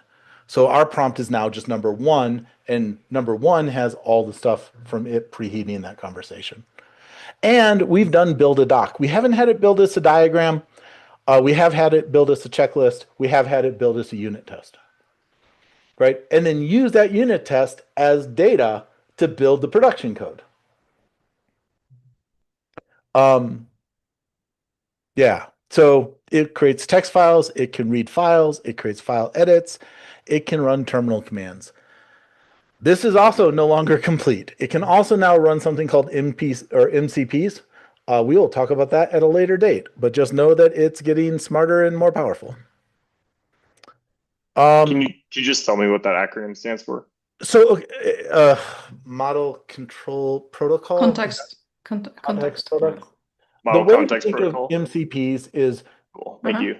Remember when the web came out and everything was a website, and then all of a sudden you had websites that had REST endpoints, and now websites could talk to other websites. MCPs are the same thing, except for instead of a website, it's an application on your computer. So like, I need to control PowerPoint, right? Or I need to open a browser and like, I want to be able to look at the DOM and inspect it. Like MCP is the interface that allows programs to talk to other programs on your same computer. Terminal commands. We've used this, but we haven't talked about it too much. When you think of computers, I think it's really important to think of the difference between deterministic projects or processes in AI fuzzy logic. And you want to separate those two things as much as possible. Right? So, for example, I told it to run the test, right? And you'll notice in my process file, I told it how to run tests, right? So if we go back to here under running scripts, I have a very specific to run tests, you're going to call build and run tests, right? And the reason for that is I could tell it just run tests and it would be able to say, hey, your project is Java. And it'd be able to look at that and say, hey, and it's a Maven project. And, you know, here's the flags I can pass into Maven. And I'm going to need some combination of these 4 words. And it would figure that out, which is amazing. And I do not want it to figure that out. Right? I'm just like, run the tests. Here's how you do it. Don't spend any energy doing the thing you don't need energy to do. And if I do have it run it, it's going to give me all this feedback and all that's going to go into the context. And I don't want all that in the context. Like if you're a human and you read this, you see the build success. You read from the bottom. Like programmers are trained to read from the bottom. And they'll be like, build succeeded. They're not even ignoring the rest of the stuff. They never read it to ignore it. But LLMs do not have the same luxury. They have to read the whole thing to then ignore it. So when I run Maven, I turn on the ... output equals AI. Or I would if that existed. It should exist. Hopefully it will exist soon. What I actually do is some bash magic, so when it passes, it just prints this. Right? I basically pipe everything to a file, grep it, and if it passes, I print this one line. So I do not pollute my context. If it fails, I pollute my context because at that point, I want that information. Right? By the way, there are rules, instructions, workflows, and these things. I have not had the success with those that I would like. Right? You will notice in here, this is an actual rule, this running scripts. I try to keep this fairly minimal. And in general, I've been not so happy with this. There is a thing in Rue code called modes. People seem to be pretty happy with modes in Rue code, which is great. I hope in the future this will be something where it's like, yeah, of course you should be using the rules and scripts. It's just my experience so far hasn't been that. The process files work regardless of where you are, and you can move them wherever you want, which is nice. You can also have them update and edit really easily. So I just make process files. Oh, one other thing. Okay, so this is getting even less relevant at the moment, and also this list is no longer complete. But when you train an LLM, there is a step called reinforcement learning, where humans go and give it prompts and get responses and then judge the value of that response. And if you gave chat 3.5 a thing and it was like, well, first run the list command and tell me all your directories, and then you did that, and then it was like, okay, can you run that again for the next directory underneath there? Can you run it again for the next directory underneath that? Can you print out lines 300 to 400 of that file? Like you would just slap it, right? So that used to not be a good answer. And now it is a good answer because the human isn't involved in that. That response is happening to the AI or is happening to IDE that is doing it, and the human isn't actually part of that. And so LLMs that have been trained through the reinforcement learning step with agentic components give very different results. And Claude is the oldest on this. It's had it since 3.5. But chat just got it on 4.1, which is all the way back in February. But, you know, I don't know. In AI time, that was like, you know, the Stone Ages. And in human time, that was earlier this year. Google came out with it in 2.5 for Gemini, which was, I think, in April. Sui came out, I think, in May. Grok just re-released like a couple weeks ago. I think there will come a time where this is not even a relevant statement, but be aware that not all LLMs have been trained for agentic, and the ones that have not give vastly worse responses.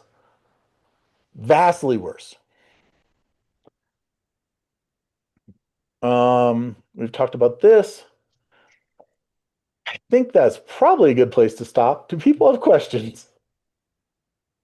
Yeah, I have about 2.5 hours worth of questions, but I'll save them for another time. Well, there's a question in here.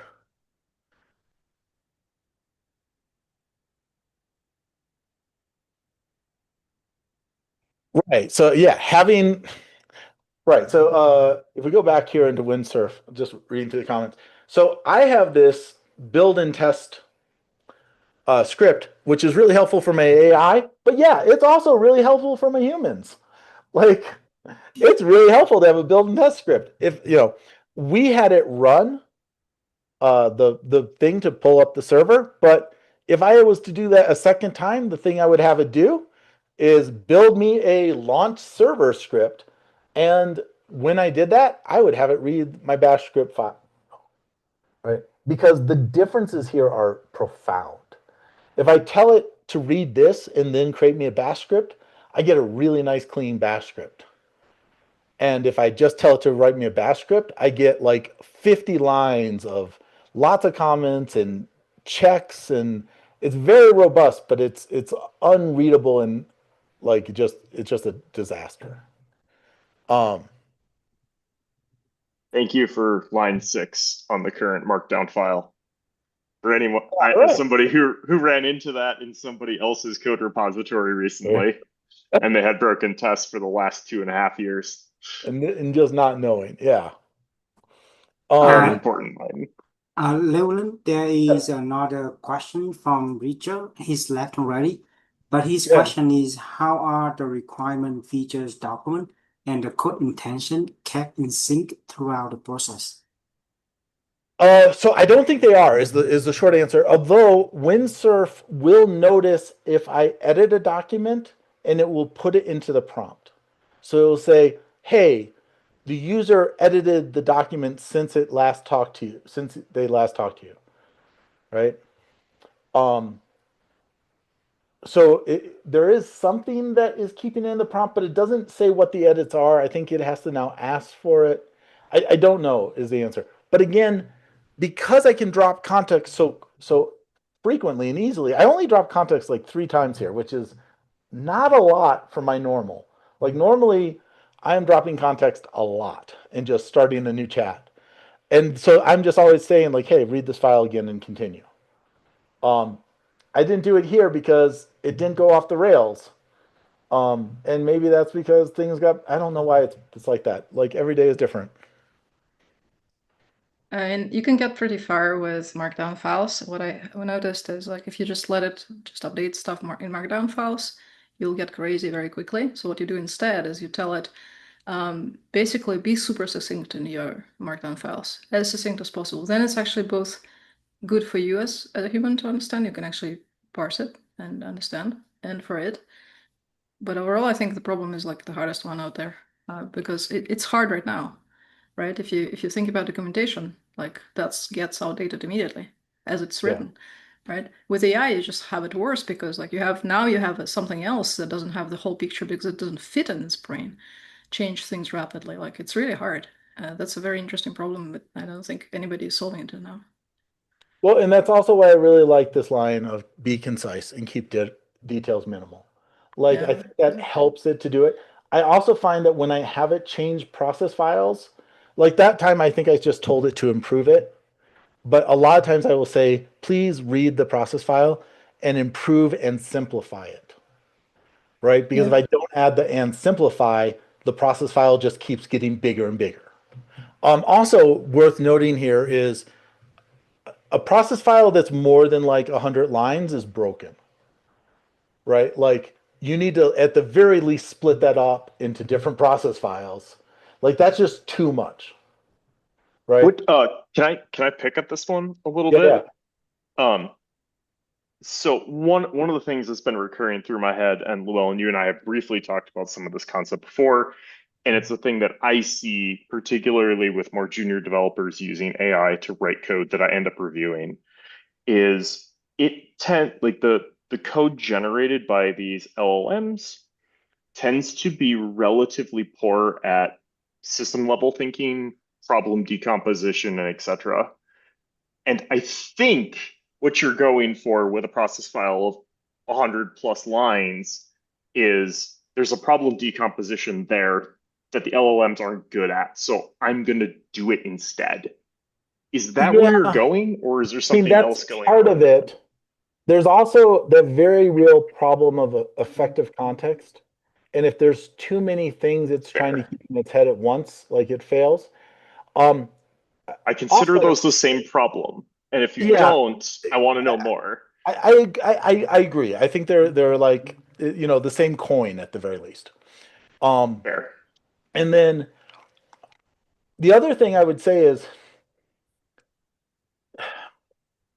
if you do not give the LLM a specific thing. So I was talking with Allison this morning or this afternoon, and we were talking about the fact that the words have these vectors and they have predefined meaning. And sometimes that predefined meaning is so strong that it is easier to create a new word and define it than to try to redefine what you actually mean by red, right? Like it's just like it has such a like this is what red means.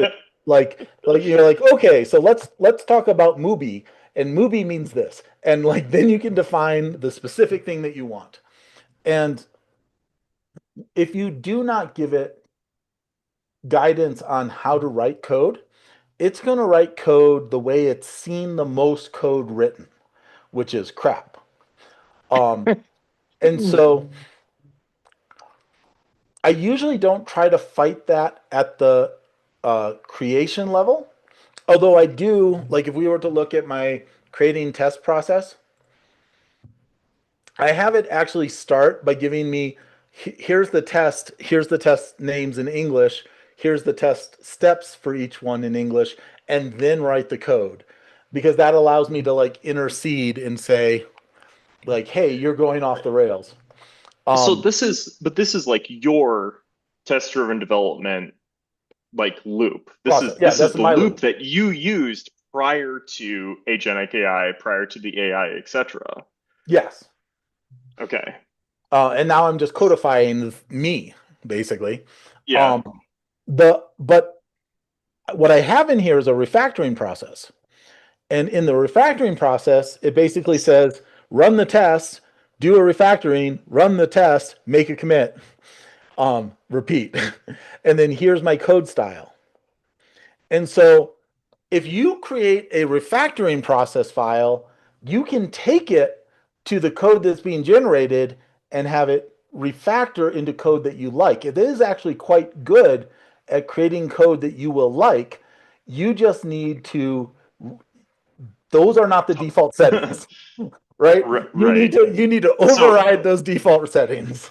I guess my comment related to your 100 lines thing is, look, I've coded with you, and Yeah, I've got my own stylistic preferences and refactoring things, and sure. I'm pretty sure I couldn't get them in under 100 lines. Does that mean create several different process files that Yes, each do a subset of refactoring in absolutely. order to keep it focused on the specific thing? And then Yeah. you're building up this process, and like this is the system level thinking that AI is really bad at. At least this is my experience and things that people who are successful with AI have been very good at, from my experience. So is it bad at it? Um, Bad at it is, of course, subjective. let's just say like at the moment, these are places where I need to intercede. And I'm finding myself needing to intercede more and more at higher levels and less at lower levels. Um, but it's changing and it's Right. changing. I mean, it And did that makes differently sense to this me. time than the last time I gave this talk, But which was, you yeah, know, mid-June. and and I can't help but like find the parallel to every team ever that's ever had a fight over style guidelines and eventually decides on a standard and shares them, could you do the same sort of thing with the process files? All right. So I was at a company out in Indianapolis, and we got process files to build AWS Lambdas in Python. And we got it up and we got it working. And this is like Wednesday of the second week, right? So I work in 2 weeks increments. And on Wednesday, all our tests were passing, all the features were there. And they were like, we would never commit this code to production. And then on Thursday, we wrote a refactoring process file, and everything they didn't like, we added to the code style. And very often people would say, oh, that's not how we do it. We do it like this. And then someone else on the team would say, no, it's not. We do it like this. And there'd be like a little kerfuffle, and then they would come to an agreement. Or they would say, we do it like this. And it turns out that's not right at all. Like that package doesn't exist. So true. And yeah, but when they were done on Friday, I took a vote, and of the 10 people in the room, 9 of them gave me a thumbs up to commit to production, and 1 gave me a thumb sideways.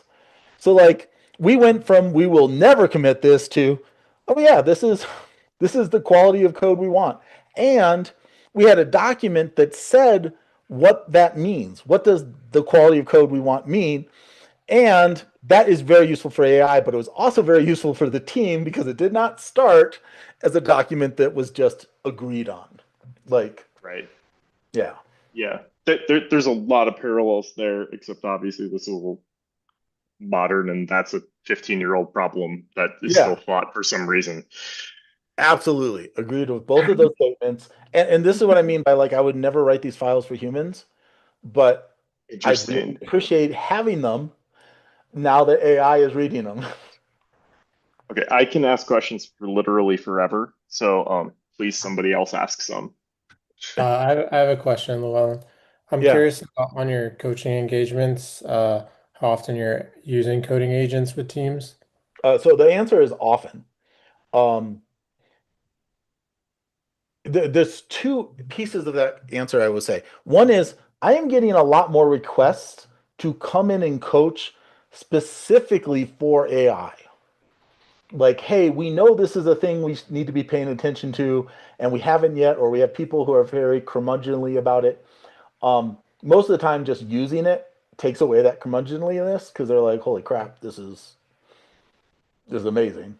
The other part of that is the times that I'm not is usually because there is a very specific thing, like a skill that I'm trying to teach them, and I do not want them automating that until they understand how to do it themselves. So for example, I had a team, very advanced team, by the way, really good unit test coverage, lots of mocks.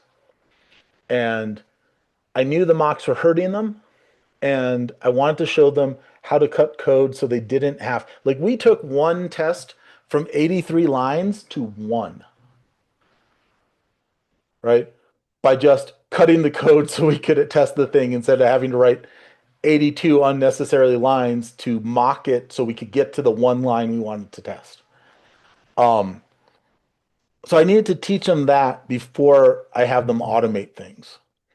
Otherwise, they would just start scaling something that is not helping them.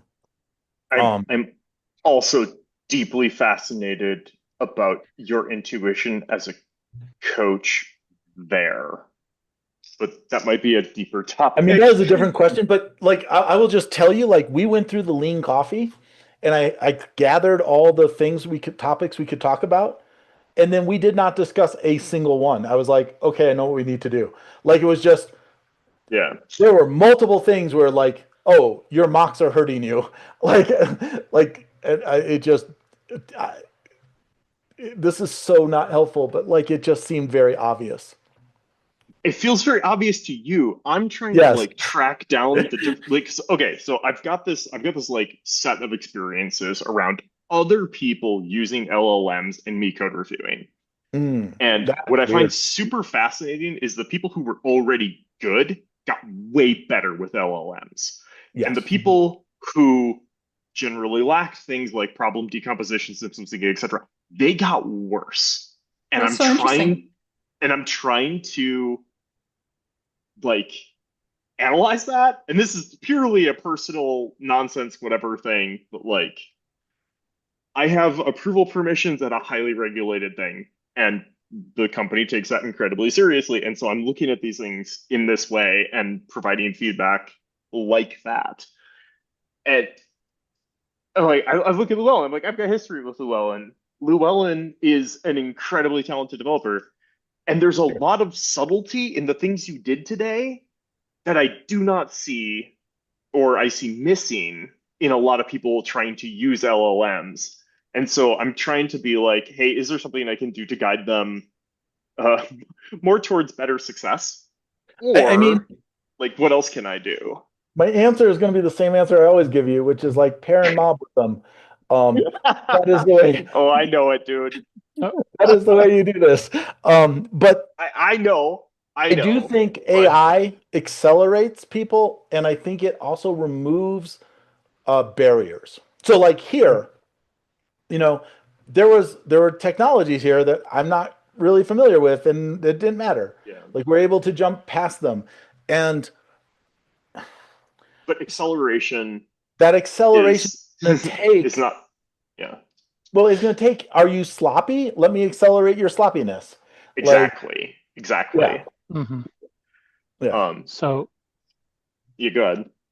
I was going to say, just on that same note, from a different point of view, because I do come from this on actually more of a project manager side, working with a larger search company that uses a lot of vendors that already were not very precise or accurate in their language are suddenly you're getting a whole lot more inaccuracy and a whole lot more content when you're asking for answers.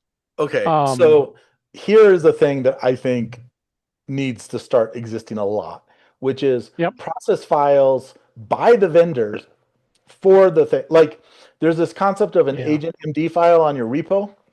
Like, hey, here's a file that's meant for AI to read if you're going to do something with this API. And the people who should be writing that are the experts who are writing the And so one challenge there is with vendors, there is a concern about co-employment. There is a concern that you cannot tell them how to do their job, because then you would be providing, at least in the United States, you would be providing training or things where they would technically be employees under the company as opposed to employees under the vendor. So what would you recommend in those cases where you can't give someone that kind of guided? So this idea that like, I want to work with you, but I'm not going to help you too much because that, like, I think that is just a crazy idea. I understand the politics. It's crazy, but it's the industry. Yeah. So I don't have good advice for you for that, because I think that idea is crazy. My advice is help everyone you can. Like I love that, and my hands are very much not just tied but manacled. I understand. But yeah, so like, is there oppositional, or is there uses of AI that are not so much oppositional but deconstructional, so that you can be able to say, hey, if you're going to use an AI to write this, how can I deconstruct this to be able to get back some of the meaning that they're going for? And then I mean, this is where the process files, I think, really show up. If they don't provide the process file, write it on your side as you go, and then, share it out at the very least. Or at least share it within your team if that's all you're allowed.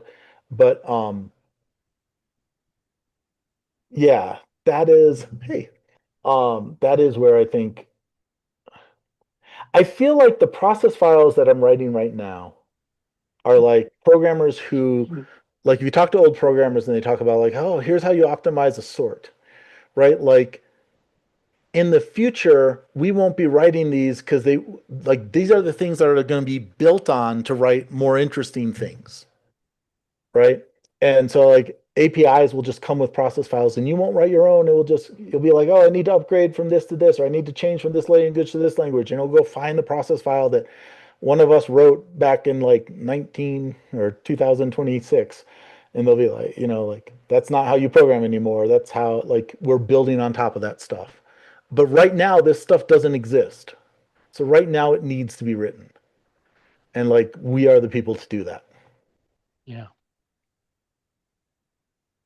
So you've got the process files, and like there's in a way when you use the process file in tandem with, say, like a project overview type of file, you're kind of creating like a couple of different dimensions in order to build. Like there's the what and the how. And I'm wondering if there are other like other supports that you can add into this, like further dimensions that you can add, like a third dimension that would further improve this process, do you think? Okay, right. So first, I want to there's the what and the how, and process files should be the how, not the what. Mhm. Right? The data and context should be the what. Uh, the examples are another dimension that exists. And that one is a fuzzy dimension, right? Because it's like, here's some of the what, and here's some of the how, and here's some of the flavor that's like really hard to describe. But it's like, hey, look at these 5 files and write me like that. Those are amazing. They just have to exist ahead of time. But they often do in your project. Like, hey, I'm going to make another endpoint, and here's 5 others, and like there's so much information in those 5 others that it's pulling out. Um, I don't know if there's another like thing I can concretely point to at the moment, but I am absolutely sure that there is other things that I haven't discovered so far. Right? Can we look at let's see, there was your running scripts MD. There was a bit Yeah, that you had highlighted there. And then so that in the communication style, but then there's this first line in mutual support and proactivity right there, which this is not the first time that I've seen someone call this out. And I think this So one, this is is really important. again, I'm No, I overriding wanted the to see this default. too.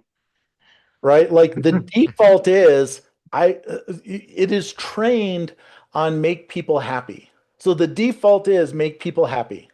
Mm-hmm. And we don't always want that because our happiness is more than short term. Oh, you flattered me. It's like stuff works. And so you have to override the default, right? This is a thing that I think originally we came across from Elizabeth Hendrickson, who is like ran Pivotal, but also like an amazing exploratory tester. Um, but I grabbed this particular line and most of this code here, right, from Lada. But yeah, so this is saying I need the default I don't want. Please override the default. And if you do not say it, you will get the default. And the default is I'm not going to tell you something you don't want to hear. Because most humans do not react to that positively. Man, I really like this section. And thank you, Rocky, for calling it out again. Because I remember seeing the words "don't flatter me," and I was like, oh man, it so does that. This is also an amazing line right here. Right? Actually, there's layers to that "don't flatter me," Brian. Because hey, like as humans, we actually have some biases that are hard to track. And For sure. that flattering that you get from AI, they're like, hey, that's a really good idea. Bam, that like solidifies in your brain, it crystallizes, right? Oh, that's a good idea. I'm going to do more of that, right? And it's nonsense, right? Like there's no evidence that that's a good idea.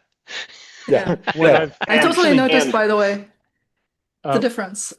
Mhm. So when you actually start like telling it not to flatter you, like I noticed the difference, and also like, oh, I like the other one better. Oh, I hate myself that I like the other one better. Oh, interesting. Yeah. Interesting. And Llewellyn, you also highlighted this.